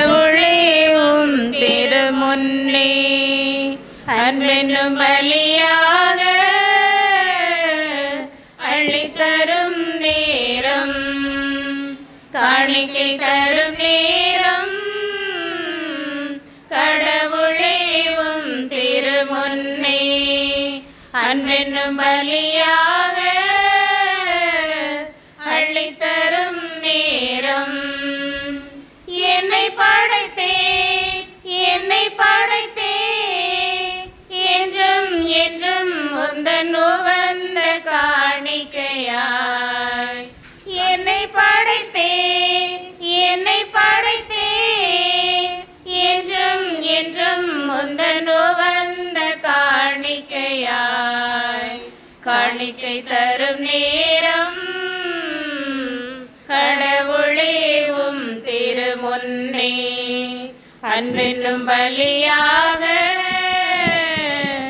அளித்தரும் நேரம் வாழும் வாழ்வை பலியாய் தந்தே வரமே தருவாயே வாழும் வாழ்வை பலியாய் தந்தே வரமே தருவாயே போதும் என்ற மனமே தந்து பொறுத்து கொள்வாய் நீ போதும் என்ற மனமே தந்து பொறுத்து கொள்வாய் நீ என் அன்பு தேவனும் நீர் என் வாழ்வின் ஜீவனும் நீ என் அன்பு தேவனும் நீர் என் வாழ்வின் ஜீவனும் நீ என் வாழ்வின் ஜீவனும் நீ காணிக்கை தரும் நேரம் கடவுளேவும் திருமுன்னே அன்பென்னும் பலியாக அளித்தரும் நேரம் உள்ளமெனும்பும் இறைவன் நீரே உவந்து தர வந்தே உள்ளம் விரும்பும் இறைவன் நீரே உவந்து தர வந்தே மீதி வாழ்வை தினமும் தந்து நிம்மதி பெறுகின்றே மீதி வாழ்வை மாட்சியின் மன்னர் பாவத்தில் இருந்து சாவின் மீது வெற்றி கொண்டார். வானதூதர் வியப்பற்ற விண்ணகரின் உச்சிக்கு ஏற்று சென்றார். கடவுளையும் மனிதரையும் இணைப்பவரும் உலகுக்கு திரும்புகின்றார். ஆற்றல் மிக அணிகளோடு ஆண்டவரும் அவரே. இவ்வாறு அவர் சென்றதும் எங்கள் தாழ்நிலையிலிருந்து விலக்கி செல்வதற்காக மாற்றாக எங்கள் தலைவரும் முதல்வருமாகிய அவர் முன் சென்று அவ்விடத்துக்கு அவரது உறுப்பினர்களாகிய நாங்களும் அவரை பின்தொடருவோம் என நம்பிக்கை கொண்டிருக்கின்றோம். ஆகவே பாஸ்க மகிழ்ச்சி பொங்க அனைத்துலக மாந்தர் அனைவரும் அக்களிக்கின்றனர். அவ்வாறே ஆற்றல் மிகுவோர் அதிகாரம் கொண்ட தூதர்களும் உமது மாட்சியை புகழ்ந்து முடிவின்றி சொல்வதாவது: தூயவர் தூயவர் தூயவர், வான்படைகளின் கடவுளாம் ஆண்டவர். விண்ணகமும் மண்ணகமும் மது மாட்சியால் நிறைந்துள்ளன. உன்னதங்களிலே ஓசானா. ஆண்டவர் பெயரால் வருகிறவர் ஆசி பெற்றவர். உன்னதங்களிலே ஓசானா. ஆண்டவரே, நீர் மெய்யாகவே தூயவர், தூய்மை அனைத்துக்கும் ஊற்று. ஆகவே உம்முடைய ஆவியை பொழிந்து இக்காணிக்கைகளை தூய்மைப்படுத்த வேண்டுகிறோம். இவ்வாறு எங்கள் ஆண்டவர் இயேசு கிறிஸ்துவின் உடலும் இரத்தமுமாக இவை எங்களுக்கு மாறுவனவாக. அவர் பாடுபட உள்ளம் கனிந்து தம்மையை கையளித்த போது அப்பத்தை எடுத்து நன்றி செலுத்தி அதை பிட்டு தம் சீறுகளுக்கு அளித்து அவர் கூறியதாவது: அனைவரும் இதிலிருந்து பெற்று உண்ணுங்கள், ஏனெனில் இது உங்களுக்காக கையளிக்கப்படும் என் உடல்.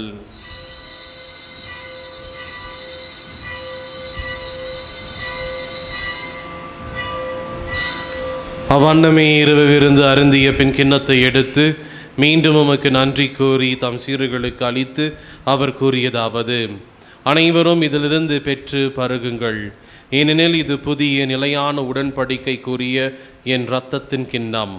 இது பாவ மன்னிப்புக்கென்று உங்களுக்காகவும் பலருக்காகவும் சிந்தப்படும். இதை நினைவாக செய்யுங்கள்.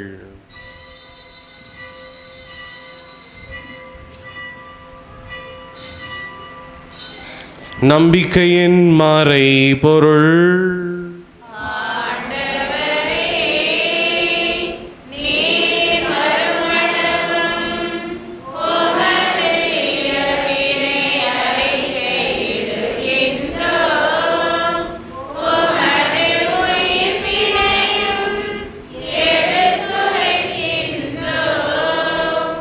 ஆகவே ஆண்டவரே, நாங்கள் கிறிஸ்துவின் இறப்பையும் உயிர்ப்பையும் நினைவு கூர்ந்து வாழ்வு தரும் அப்பத்தையும் மீட்பளிக்கும் கிண்ணத்தையும் உமக்கு ஒப்புக் கொடுக்கின்றோம். உம் திருமு நின்று உமக்கு ஊழியம் புரிய தகுந்தவர்களை ஏற்றுக்கொண்டீர். எனவே உமக்கு நன்றி செலுத்துகின்றோம். மேலும் கிறிஸ்துவின் உடலிலும் இரத்தத்திலும் பங்கு கொள்ளும் எங்களை தூய ஆவி ஒன்று சேர்க்க வேண்டும் என மிக தாழ்மையுடன் மன்றாடுகின்றோம். ஆண்டவரை, உலகெங்கும் பரவி இருக்கும் ஒரு திரு அவையை நினைவு கூர்ந்தருளும். எங்கள் திரு தந்தை லியோ, எங்கள் பேராயர் பீட்டர், எல்லா திருநீயர் ஆகிய அனைவரோடும் உமது திரு அவையின் அன்பில் நிறைவு பெற செய்தரலும். மேலும் உயிர்த்தெழும் எது நோக்குடன் துயில் கொள்ளும் எங்கள் சகோதர சகோதரிகளையும் இறந்தோர் அனைவரையும் இரக்கத்துடன் நினைவு கூர்ந்து உமது திருமுக ஒளியினுள் அவர்களை ஏற்றருளும். எங்கள் அனைவர் மீதும் இரக்கமாயிரும். கடவுளின் கன்னி தாயான புனித மரியா, அவருடைய கணவரான புனித யோசேப்பு, புனிதர் பாதிரி பியோ, புனிதர் ஃபாஸ்டின் அம்மா, புனிதர் அன்னை தெரசம்மா, புனிதர் அந்தோனியார், புனிதர் அருளாளந்தர், இவ்வுலகில் மிகுந்தவராக இருந்த ஆகிய புனிதர்கள் அனைவருடன் நாங்கள் நிலையான வாழ்வில் பங்கு கொள்ளும் தகுதி பெற்று உம் திருமகன் இயேசு கிறிஸ்து வழியாக உம்மை புகழ்ந்தேத்தும் வருமரல்ல உம்மை மன்றாடுகின்றோம்.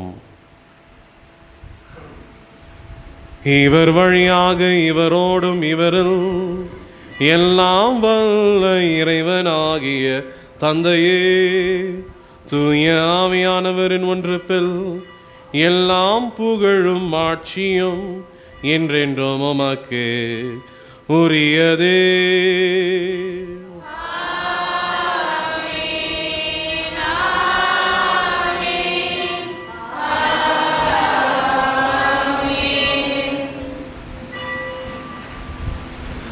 அன்பார்ந்தவர்களே, இன்னைக்கு வீட்டுக்கு போன உடனே நிறைய பேர் பைபிள் கொண்டு வந்திருக்கிறீங்க. டிவி மேட்ச் எல்லாம் பார்த்துட்டு பிறகு நேரம் கிடைக்கும் போது இந்த நவநாளில்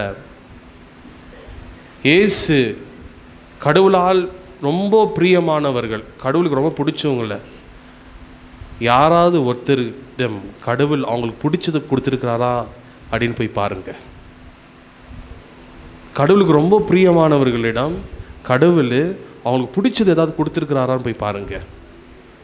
அப்படி யாராவது ஒருத்தர் கடவுளுக்கு ரொம்ப பிடிச்சவங்களுக்கு கடவுள் பிடிச்சது கொடுத்தாரு அப்படின்னு நீங்கள் சொல்லிவிட்டு எங்கிட்ட இங்கே வந்தீங்கன்னாக்கா உங்களுக்கு பரிசு கொடுக்குறேன். யோசேப்பு மரியா கர்ப்பிணியாக இருக்கும்போது தெரிஞ்ச உடனே போயிடணும்னு ஆசைப்பட்டார், பிடிக்கவே அந்த காரியத்தை. ஆனால் ஆண்டவர் சொன்னார், நான் இருக்கிறேன். யோனா, நினைவே நாக்கு நான் போக மாட்டேன், எனக்கு பிடிக்காத வேலைனாரு, நான் இருக்கிறேன் வானார். எரேமியா போன இடமெல்லாம் பிடிக்கவே இல்லை, கடவுள் நான் உன்னோடு இருக்கிறேன். மரியாள் நம்ம தாய் சிறுமி கேட்டாங்க, இதெல்லாம் எப்படி நடக்கும் என் வாழ்க்கையில், பிடிச்சதா பிடிக்கலான்னு தெரியல, ஆனால் எப்படி நடக்கும் ஒரு சந்தேகம், எடுத்துக்கணும், ஏன்னா எனக்கு இன்னும் ரொம்ப பிடிச்சிருக்கிறது. ஆகியால் இந்த உலகத்தில் ரெண்டு லாஜிக்கு தான், அறிவு தான். ஆண்டவர் பிடிச்சவங்களுக்கு பிடிக்காததை கொடுப்பார். பிடிக்காததை எடுத்துக்கொள்ளும் போது யோவான் 17வது அதிகாரம் 10வது வசனம் மனப்பாடம் பண்ணுங்க. யோவான் 17வது அதிகாரம் 10வது வசனம். ஆண்டவர் என்ன சொல்றார் தெரியுமா? பேதுருவிடம், பேதுரு உனக்கு பிடிக்காத ஒரு காரியத்தை கொடுத்துருக்கிறார், ஆனால் உனக்காக நான் ஜெபம் செய்ய போறேன்.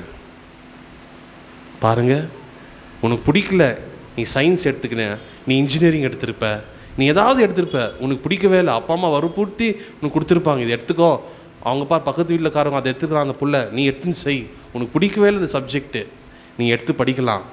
ஆனால் கடவுள் அதுக்குள்ளே ஏதோ ஒன்று வச்சுருப்பார். கடவுள் உனக்காக வேண்டுறாரு. கடவுள் உனக்காக, எனக்கு என் புருஷன் இப்படி இருக்கிறாரு, எனக்கு பிடிக்கவே இல்லை, என் பிள்ளைகள் இப்படியெல்லாம் வளர்கிறாங்களே எனக்கு பிடிக்கவே இல்லை, என் மனைவி இப்படியெல்லாம் பேசுகிறாங்களே எனக்கு பிடிக்கவே இல்லை, என்னுடைய சொந்தக்காரங்கெல்லாம் இப்படியெல்லாம் பார்க்குறாங்களே எங்கள் குடும்பத்தை எனக்கு பிடிக்கவே இல்லை. கடவுளால் ரொம்ப பிடிக்கப்பட்டவர்களுக்கு பிடிக்காதவர்கள் தான் பக்கத்தில் இருப்பாங்க, பிடிக்காதவங்க தான் எல்லாம் பக்கத்தில் இருப்பாங்க. ஆனால் கடவுள் உங்களுக்காக ஜெபிக்கிறார். நம்புறீங்களா? ஒரே ஒரு அம்மா தான் தள்ளாட்டுறாங்க. நம்புறீங்களா? நம்புங்க. கிறிஸ்தவர்களுக்கு எப்பொழுதுமே சோதனைகள் உண்டு. ஆனால் கடவுள் யோவான் 16வது அதிகாரம் இறை வசனம் 33 சொல்கிறார், நான் வெற்றி கொண்டேன், நான் வெற்றி கொண்டேன். உங்களுக்கு வெற்றி கொடுக்கக்கூடிய தேவன். ஆகிய உங்களுக்காக ஜெபிக்கக்கூடிய கடவுளிடம் அனைவரும் கரங்களை உயர்த்துவோம். பிள்ளைகளை எல்லாம் கரங்களை உயர்த்துங்க. Lift your hands to Jesus. கரங்களை உயர்த்துங்க. என்ன இதே நீங்கள் ஸ்டேடியமில் இருந்தாக்க இப்போ விராட் கோலி வராக்கட்டே கை ஆட்டிருப்பீங்க இப்படின்ட்டு. கையை உயர்த்துங்க. Come on everybody. கடவுளிடம் ஜெபிக்க போகிறோம். கடவுளை சொல்ல போகிறோம், இந்த கை ஒன்றுக்குமே உதவாத கை, இந்த நாளில் எனக்கு பிடிக்காதது பிடிச்சிருக்கிற இந்த கையில் எப்போ விட்டுறணும்னு ஆசைப்படுறேன், ஆனால் என்னை விட்டு போக மாட்டேங்குது. ஏதோ ஒரு திட்டம் வச்சிருக்கிற ஆண்டவரே, நான் சாதனையாக பாரு, நான் சாதனையாளராக மாற என் கரங்களை தருகிறேன், என் கரங்களை தருகிறேன். கண்களை மூடி இறைவனிடம் மன்றாடுவோம். விண்ணகத்தில் இருக்கின்ற எங்கள் தந்தையே, உமது பெயர் தூயது என போற்று பெறுக, உமது ஆட்சி வருக, உமது திருவிழம் விண்ணுலகில் நிறைவேறுவது போல மண்ணுலகிலும் நிறைவேறுக. எங்கள் அன்றாட உணவை இன்று எங்களுக்கு தாரும். எதிராக குற்றம் செய்வோரை நாங்கள் மன்னிப்பது போல எங்கள் குற்றங்களை மன்னியும். எங்களை சோதனைக்குட்படுத்தாதையும் தீமையிலிருந்து விடுவித்தருளும். ஆண்டவரே, தீமை அனைத்திலிருந்து எங்களை விடுவித்து எங்கள் வாழ்நாளில் அமைதியை கனிவுடன் அருள உம்மை மன்றாடுகின்றோம். உமது இரக்கத்தின் உதவியால் நாங்கள் பாவத்திலிருந்து எப்பொழுதும் விடுதலை பெற்று யாதொரு கலக்கமுமின்றி நலமாயிருப்போமாக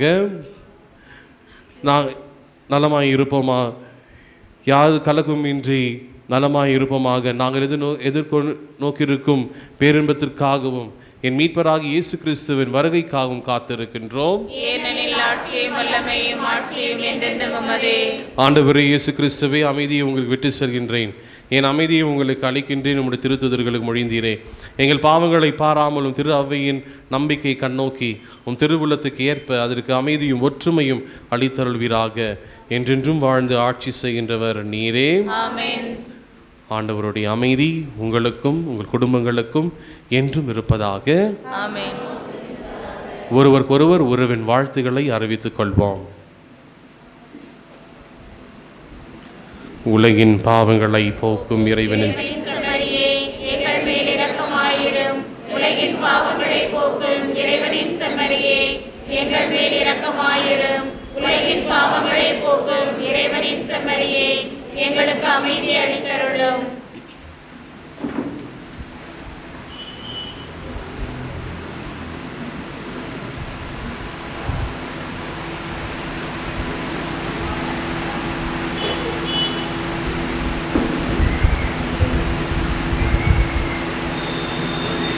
இது உலகின் பாவங்களை போக்கும் இறைவனின் செம்மறி. செம்மறின் விருந்துக்கு அழிவு பெற்றவர் நம் அனைவரும் பேறு பெற்றோர்.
இது என் உடல் உன்னுணவாகட்டும், இது என் இரத்தம் உன்பானமாகட்டும்.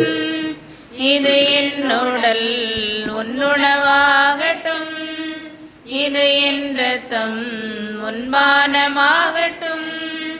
வாக்கு தந்த தேவா, தேடி வந்த இறைவா, வாக்கு தந்த தேவா, தேடி வந்த இறைவா, தகுதியில்லாத ஏழை நான் ஒரு வார்த்தை சொல்லும் குணம் பெறுவேன், ஒரு வார்த்தை சொல்லும் குணம் பெறுவேன்.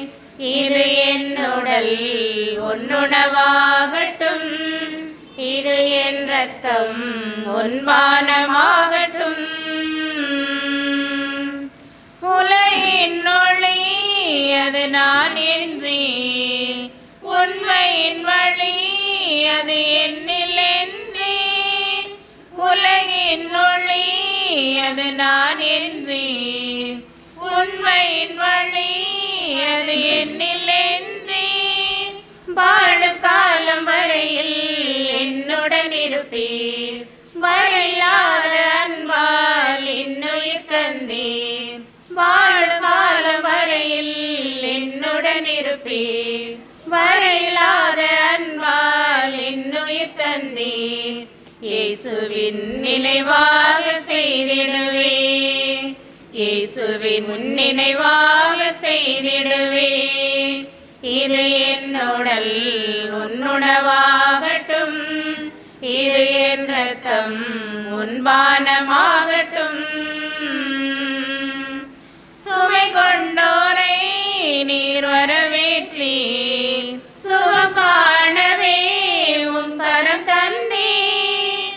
சுமை கொண்டோரை நீர் வரவேற்றீர், சுகம் காணவே உம் கரம் தந்தீர்.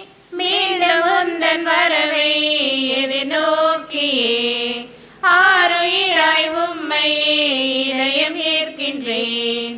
மீண்டும் உந்தன் வரவை எதிர்நோக்கியே ஆருயிராய் உம்மையே இதயம் ஏற்கின்றேன்.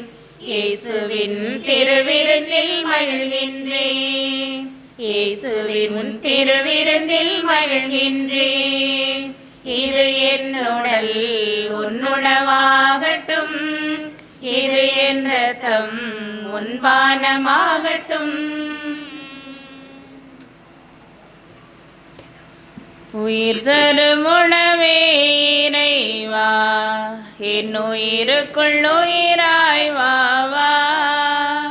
அருள் தரும் ஊற்றே இறைவா, நல்லாற்றலாய் என் உள்ளம் வா வா. வா வா இறைவா, வாழ்வின் உறவாய் என் உயிரே சுவை வா வா. வா வா இறைவா, வாழ்வின் உறவாய் என் உயிரே சுவை வா வா. உயிர் தரும் உணவே இறைவா, என் உயிருக்குள் உயிராய் வா வா.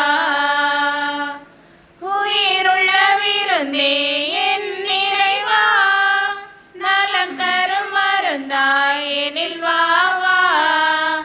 உயிருள்ள விருந்தே என் இறைவா, நலம் தரும் மருந்தாய் எனில் வா வா.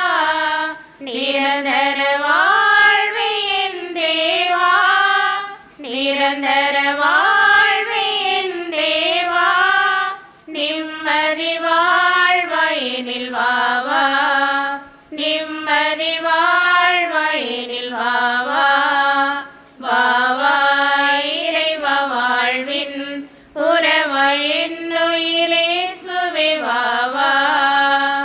வா வா இறைவா, வாழ்வின் உறவாய் என் உயிரே சுவை வா வா. உயிர் தரும் உணவே இறைவா, என் உயிருக்குள் உயிராய் வா வா. அருள் தரும் ஊற்றே இறைவா, நல்லாற்றலாய் என் உள்ளம் வா வா. வா வா இறைவா, வாழ்வின் உறவாய் என் உயிரே சுவை வா வா. வா வா இறைவா, வாழ்வின் உறவாய் என் உயிரே சுவை வா வா. கிறிஸ்துவின் ஆன்மாவே, என்னை புனிதமாக்கும். கிறிஸ்துவின் திருவுடலே, என்னை மீட்டருளும். கிறிஸ்துவின் திரு ரத்தமே, எனக்கு எழுச்சியூட்டும். கிறிஸ்துவின் விழாவின் தண்ணீரே, என்னை தழுவிடுமே. கிறிஸ்துவின் பாடுகளே என்னை தேற்றிடுமே. ஓ நல்ல இயேசுவே, எனக்கு செவிசாயும். திரு காயங்களுள் என்னை மறைத்தருளும். உம்மிடமிருந்து என்னை பிரிய விடாதேயும். தீய பகைவரிடமிருந்து என்னை காத்தருளும். எனது இறப்பின் வேளையில் என்னை அழைத்தருளும். உம்மிடம் வர எனக்கு கட்டளையிட்டருளும். புனிதர்களோடு எக்காலமும் உம்மை புகழ செய்யும். ஆமென். மன்றாடுவோமாக. ஆண்டவரே, தூய மறை நிகழ்வுகளின் கொண்டாட்டங்களை பெற்றுக்கொண்ட நாங்கள் உம்மை பணிவுடன் வேண்டுகின்றோம்.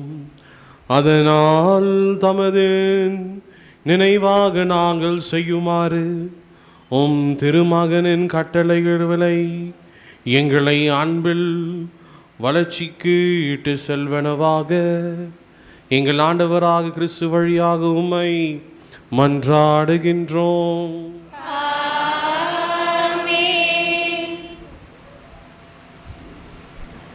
அனைவரும் அவருமாறு கேட்டுக்கொள்கின்றேன். அன்பான சகோதர சகோதரிகளே, இந்த பங்கில் நான் ஒரு வித்தியாசமான ஒரு குரூப்பை பார்த்தேன். என் மேற்றாசனத்தில் எங்கேயும் இல்லை. அது என்ன குரூப்பு? திருக்குடும்ப சபை. ஃபஸ்ட்டு நான் கேட்டபோது இந்த குரூப்பை பற்றி எனக்கு அவ்வளோவா தெரியல. அப்போ சொன்னாங்க, ஃபாதர் இது நம்ம ஊரில் இருக்கோம், எல்லா பங்குலேயும் இருக்கும் அப்படின்னு சொன்னேன். சரி ஓகே அப்படின்னு சொன்னேன். அப்போ நான் கேட்டேன், நீங்கள் என்ன செய்வீங்க, உங்களுடைய பணி என்ன அப்படின்னு. நாங்கள் வாரம் ஜெபமாலை செய்வோம், அதன் பிறகு குடும்பத்துக்காக ஜெபிப்போம் அப்படின்னு சொன்னாங்க.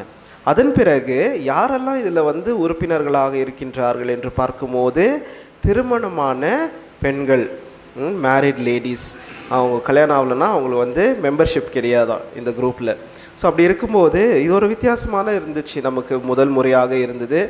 அது கேட்ட பிறகு எனக்கு ரொம்ப மகிழ்ச்சியாக இருந்தது.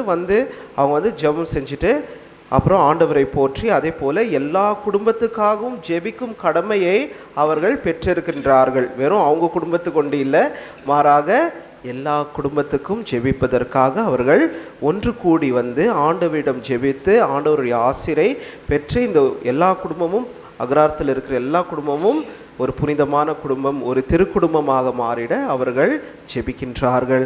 அப்படி இருக்கும்போது இன்றைய நாளை அவர்கள் விசேஷமாக சிறப்பிக்கின்றார்கள். சிறப்பிக்கும் போது எனக்கு ரொம்ப மகிழ்ச்சியாக இருந்தது. ஏனென்றால் அவர்களும் இந்த பங்குல மற்றவர்களுக்காக ஜெபிக்க வேண்டும், மற்றவர்களுக்காக தன்னலத்தை துறந்து அவர்கள் பணி செய்ய வேண்டும் என்று நினைத்து செய்கின்றார்கள்.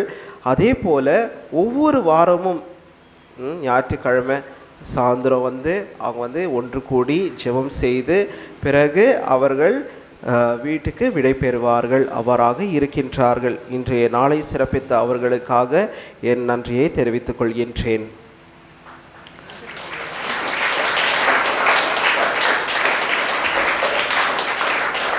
இந்த நாளுக்கு நான் அருள் தந்தை ஜான் பால் அவர்களை அழைத்து சொன்னேன், ஃபாதர் நீங்கள் எங்கள் அக்ரார்த்து மக்களுக்கு ஒரு நவநாள் நீங்கள் கொடுக்கணும், விசேஷமாக இந்த நாளன்று நீங்கள் கொடுக்கணுன்னா அவர் சொன்னார், கண்டிப்பாக நான் வரேன், கவலைப்படாதீங்க அப்படின்னு சொன்னார்.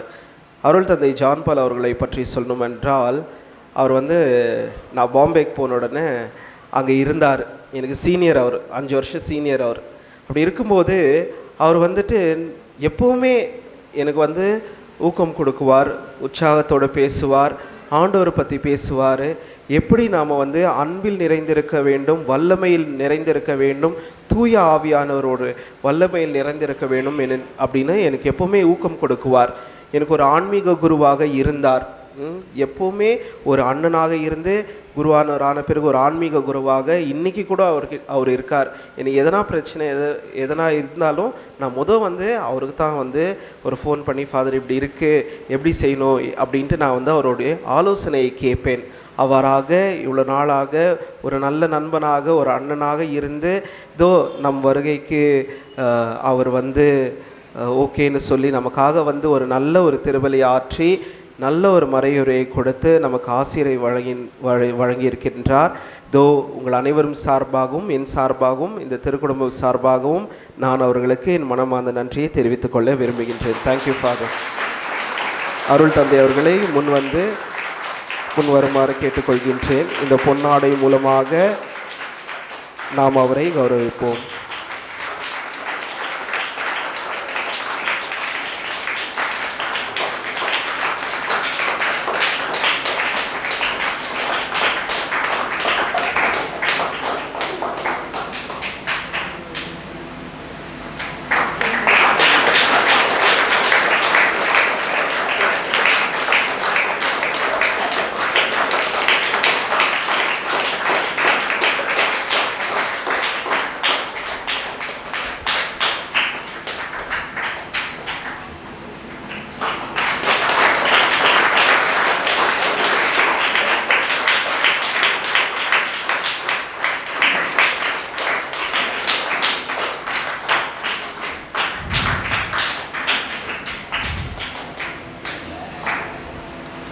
இன்றைய நாளை சிறப்பித்த குடும்ப சபையினருக்காகவும் என் மனமார்ந்த நன்றியை தெரிவித்துக் கொள்கின்றேன். அன்பான சகோதர சகோதரிகளே, இந்த வரும் ஞாயிற்றுக்கிழமை அதாவது 8ஆம் தேதி திருபலி எத்தனை மணிக்கு இருக்கும்?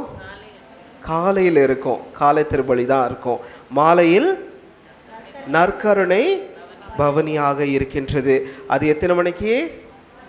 மாலை 6:30 மணிக்கு இருக்கும். சரிங்களா? மாலை 6:30 மணிக்கு நற்கருணை பவனி இருக்கும். ஆகையால் மாலை திருபலி இருக்காது, காலை 8 மணி திருபலி இருக்கும். அதே போல் 13ஆம் தேதி காலையில் 8 மணிக்கு நம்மளுடைய ஆயர் அவர்கள் ஆரோக்கியராஜ் சதீஷ்குமார் அவர்கள் வந்து திருபலியை ஆற்றுவார். அதன் பிறகு 14ஆம் தேதி காலை 11 மணிக்கு நன்றி திருபலி இருக்கும். அது முடிந்த உடனே என்ன இருக்கும்? அசனம் இருக்கும். ஆகையால் உங்கள் அனைவருக்கும் வருகை என்று வரவேற்று நீங்கள் வந்து அசனத்தில் பங்கு பெறுமாறு கேட்டுக்கொள்கின்றேன். அனைவரும் எழுந்து நிற்போம். நன்றி அறிந்தல். புனித அந்தோணியாரே, தந்தையாகிய இறைவனுக்கு என் பெயரால் நன்றி நல்கிறாக. நீர் கேட்பதையெல்லாம் அவர் கொடுக்கிறார். உம் வழியாக இறைவனிடம் கேட்டவர்கள் அடையாமற் போனதில்லை என்று நாங்கள் அறிந்திருக்கிறோம். நாங்கள் கேட்பதை பெற்று தந்த நீர் எவ்வளவு நல்லவர். நீர் செய்துள்ள அனைத்திற்காகவும் நாங்கள் உமக்கு நன்றி செலுத்துகிறோம். எங்களை உம்முடைய உண்மையுள்ள ஊழியனாக ஏற்றுக்கொள்ளும். இறைவனுக்கு உகந்ததை நாங்கள் எப்பொழுதும் செய்து வர உதவி புரியும். இரக்கமுள்ள இயேசுவே, புனித அந்தோணியார் வழியாக உம்மை நாங்கள் மகிமைப்படுத்துகிறோம். அவர் வழியாக நாங்கள் கேட்பதையெல்லாம் நீர் கொடுத்திருக்கிறீர். அன்பு ஆண்டவரே, உலக வாழ்வில் உமக்கு நாங்கள் பிரமாணிக்கமுடன் சேவை செய்த பின் நம்பிக்கைக்குரிய நல்ல ஊழியனே, சிறியவற்றில் நம்பிக்கைக்குரியவனாய் இருந்தாய். உன் தலைவனது மகிழ்ச்சியில் சேர்ந்து கொள் என்னும் வார்த்தைகளை உம்மிடமிருந்து கேட்கும் பேறு பெறுவோமாக. ஆமேன். நோயாளிகளின் ஆசீர்வதித்தல் மன்றாடுவோமாக. ஆண்டவரே, உடல் நோயால் வருந்தும் உமது ஊழியரை பாரும். நீர் உண்டாக்கிய ஆன்மாக்களுக்கு ஆறுதல் தாரும். நாங்கள் துன்பங்களினால் தூய்மையடைந்து உமது இரக்கத்தினால் விரைவில் குணமடையும்படி அருள் புரிவீராக. எங்கள் ஆண்டவராகிய இயேசு கிறிஸ்துவின் பெயராலே ஆமேன். அன்பான சகோதர சகோதரிகளே, மாதத்தில் முதல் செவ்வாயாக இருக்கின்ற இன்று விசேஷ எண்ணெய் பூசுதல் இருக்கும். திருபலி முடிந்தவுடன் அருள் தந்தை அவர்கள் எண்ணெய் பூசுவார்கள். அனைவரும் ஒரு லைனில் வந்து நின்று ஆசிரை பெற்று செல்லுமாறு கேட்டுக்கொள்கின்றேன். இறுதி ஆசிர். அன்பானவர்களே, இறுதி ஆசிருக்கு முன்பாக என்னை உங்களுடைய இது திருத்தலம்தான். ஏனென்றால் புதுமைகள் எங்கே நடக்கிறதோ அது திருத்தலமாக மாறுகிறது. ஆகையால் இந்த இடத்தில், இந்த திருத்தலத்தில் அந்தோணியாருடைய நவநாட்களில் என்னை வரவழைத்த அருள் தந்தை ஃபாதர் ஆன்டிக் அர்னால்ட் அவர்களுக்காக என் மனமார்ந்த நன்றிகள் மற்றும் இந்த வருகைக்காக என்னையும் அன்போடு ஏற்றுக்கொண்ட உங்கள் அனைவருக்கும் என் மனமார்ந்த நன்றிகள். மீண்டும் உங்கள் பங்கு சாமியாருக்கு ஒரு மிகப்பெரிய பல கருங்களை தட்டி நன்றி சொல்வோம். இந்த ஆண்டு ஜூபிலி ஆண்டு. பசங்க ஸ்டேடியமில் இருக்க வேண்டியவனுங்க கோயிலுக்குள்ளே வந்துட்டுக்கிறானுங்க. ஏண்டாடே, இந்த ஆண்டு ஜூப்ளி ஆண்டு. நோட்டீஸில் பார்த்து 25வது ஆண்டு விழா, 25வது விழா ஜூப்ளி ஆண்டு. இந்த ஜூப்ளி ஆண்டு கடவுள் மக்களுக்கு லேவியர் 17வது அதிகாரம் புத்தகத்தை, லேவியர் 25வது அதிகாரத்தில் கடவுள் ஜூப்ளி ஆண்டு மக்களுக்கு ஏராளமான கொடைகளை கொடுக்கக்கூடிய ஆண்டா. கொடைகளை கொடுக்கிறார் ஆண்டவர். அதில் மிகப்பெரிய கொடை இந்த பங்குக்கு ஆண்டவர் கொடுத்திருக்கிறது அருள் தந்தை ஆன்டிக் அவர்கள். இது ஜூப்ளி பரிசு உங்களுக்கு. ஆகையால் இவருடைய எத்தனை ஆண்டுகள் இங்கே பணி செய்கிறாரோ ஆண்டவர் அவருக்கு ஏற்ற அருளையும் பெலனையும் சக்தியும் தர வேண்டும், இறை ஞானத்தையும் வல்லமையும் தர வேண்டும். அன்பானவர்களே, தொடக்கத்தில் எல்லா பங்கு சாமியார் ஒரு புதிய பங்குக்கு போகும்போது முதல்ல நிறைய தப்பு செய்வோம். அப்புறமா தான் போகிறதுக்கு முன்னாடி கடைசியில் எல்லாத்தையுமே சரி பண்ணிட்டு போவோம். ஏன்னாக்கா முதல்ல நம்ம வரும்போது அறியாமையில் வரோம்.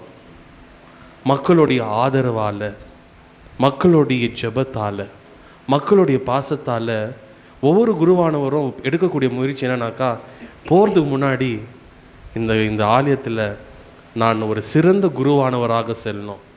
என் பங்குக்கு நான் முதல் பங்கு சாமியார், நான் முதலாக பங்கேற்றுக்கினேன். ஆகையால் எனக்கு இருக்கிற குறைகளெல்லாம் என் பங்கு மக்கள் ஏற்றுக்கினாங்க. அதனால் என்னால் மகிழ்ச்சியாக இருக்க முடியும். பங்கு தந்தை மகிழ்ச்சி தான் பங்கின் மகிழ்ச்சி. அவர் எப்போ நம்ம சோர்வுக்கு உள்ளாக்கிறோமோ பங்கே சோர்வாக போயிடும். ஆகையால் உங்களுடைய ஊக்கம், உங்களுடைய ஒத்துழைப்பு, உங்களுடைய ஆதரவு சில நேரத்தில் நம்மளுக்கு பிடிக்காமல் போகலாம். ஆனாலும் பிடிச்ச ஆண்டவர் அவரோடு இருக்கிறார். ஏனென்றால் இன்னைக்கு நற்செய்தி சொல்கிறது, ஆண்டவரே நீர் என் கையில் ஒப்பு கொடுத்தவர்களை நான் பாதுகாப்பேன். இந்த அக்ரஹாரால கடவுள் ஆன்டிக் ஃபாதரை அந்தோனியார் வழியாகவும் கடவுளை பாதுகாக்கிறார். கடவுள் பாதுகாக்கக்கூடிய கருவி. அப்போது கடவுள் ஒன்று பாதுகாக்கிறாருனாக்கா நம்ம அந்த சாமியாரை எவ்வளோ பாதுகாக்கணும்? ஆமாவா இல்லையா? ஏன்னா ஆமாவே வர மாட்டேங்குது. சாமி செஞ்சிருவாங்க. பாதுகாப்பீங்களா இல்லையா? அதுக்காக கண்டிச்சிடாதீங்க. அவர் சிரிப்பை பார்த்தாலே செமினரியில் அப்படியே 10 அடியில் தெரியும் ஆன்டிக் ஃபாதர் வரார். அவர் சிரிப்பு அப்படி. அவர் சிரிச்ச முகமாக வந்தார். சிரிச்ச முகமாகவே இந்த ஆலயத்து அவர் கடந்து போகணும். ஆகையால் இறைவன் அனைத்து அருள்களும் அருள் தந்தைக்கு வழங்க வேண்டும் என்று மீண்டும் உங்களை வாழ்த்துகிறேன். God bless you.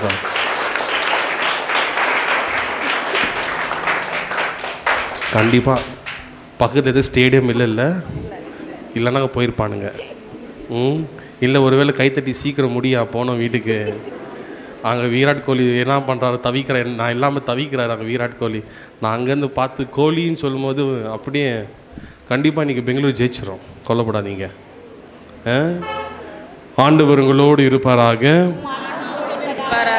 எல்லாம் வல்ல இறைவன் தந்தை, மகன், தூய ஆவி உங்களையும் உங்கள் குடும்பங்களையும் நிறைவாக ஆசீர்வதிப்பாராக. சென்று வாருங்கள், திருப்பலியில் நிறைவேறியது. முதல் என்னையே சிறு பிள்ளைகளை ஆசீர்வதிக்கிறேன்.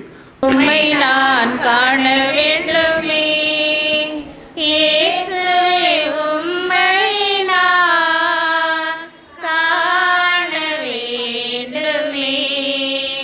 தொடும் என் கண்களை உம்மை நான் காண வேண்டுமே இயேசுவே, உம்மை நான் காண வேண்டுமே. தொடும் என் காதுகளை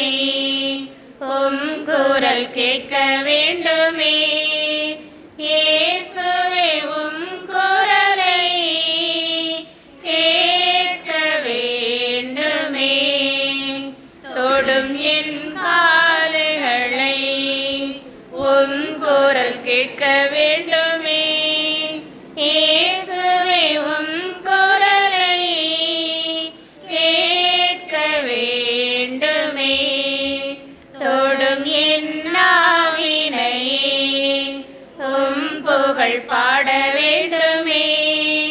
இயேசுவே உம் புகழை பாட வேண்டுமே. தொடும் என் காவினை உம் புகழ் பாட வேண்டுமே. இயேசுவே உம் புகழை பாட வேண்டுமே. தொடும் என் கைகளை உம் பணி செய்ய வேண்டுமே. இயேசுவே உம் பணி நான் செய்ய வேண்டுமே. தொடும் என் கைகளை உம் பணி செய்ய வேண்டுமே. இயேசுவே உம் பணி நான் செய்ய வேண்டுமே. தொடும் என் மனதினை மனப்புண்கள் ஆற்ற வேண்டுமே. இயேசுவே மனப்புண்கள் ஆற்ற வேண்டுமே. தொடும் என் மனதினை மனப்புண்கள் ஆற்ற வேண்டுமே. இயேசுவே மனப்புண்கள் ஆற்ற வேண்டுமே. தொடும் என் உடலினை உடல் நோய்கள் தீர வேண்டுமே. இயேசுவே உடல் நோய்கள் தீர வேண்டுமே. தொடும் என் உடலினை உடல் நோய்கள் தீர வேண்டுமே. இயேசுவே உடல் நோய்கள் தீர வேண்டுமே. தொடும் என் ஆன்மாவை என் பாவம் போக்க வேண்டுமே. இயேசுவே என் பாவம் போக்க வேண்டுமே. தொடும் என் ஆன்மாவை என் பாவம் போக்க வேண்டுமே. இயேசுவே என் பாவம் போக்க வேண்டுமே. தொடும் என் இதயத்தை உம் அன்பு பெருக வேண்டுமே. இயேசுவே உம் அன்பு பெருக வேண்டுமே. தொடும் என் இதயத்தை உம் அன்பு பெருக வேண்டுமே. இயேசுவே உம் அன்பு பெருக வேண்டுமே. தொடும் என் கண்களை உம்மை நான் காண வேண்டுமே. இயேசுவே உம்மை நான் காண வேண்டுமே. தொடும் என் கண்களை உம்மை நான் கேட்க வேண்டுமே. இயேசுவே உம் குரலை கேட்க வேண்டுமே. தொடும் என் ஆவினையே உம் புகழ் பாட வேண்டுமே. இயேசுவே உம் புகழை பாட வேண்டுமே. தொடும் என் ஆவினையே உம் புகழ் பாட வேண்டுமே. இயேசுவே உம் புகழை பாட வேண்டுமே. தொடும் என் கைகளை உம் பணி செய்ய வேண்டுமே. இயேசுவே உம் பணி நான் செய்ய வேண்டுமே.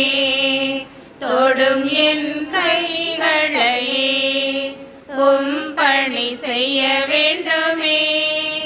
இயேசுவே உம் பணி நான் செய்ய வேண்டுமே. தொடும் என் மனதினை மனப்புண்கள் ஆற்ற வேண்டுமே. இயேசுவே மனப்புண்கள்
பெருக வேண்டுமே. இயேசுவே உம் அன்பு பெருக வேண்டுமே. தொடும் என் இதயத்தையே உம் அன்பு பெருக வேண்டுமே. இயேசுவே உம் அன்பு பெருக வேண்டுமே.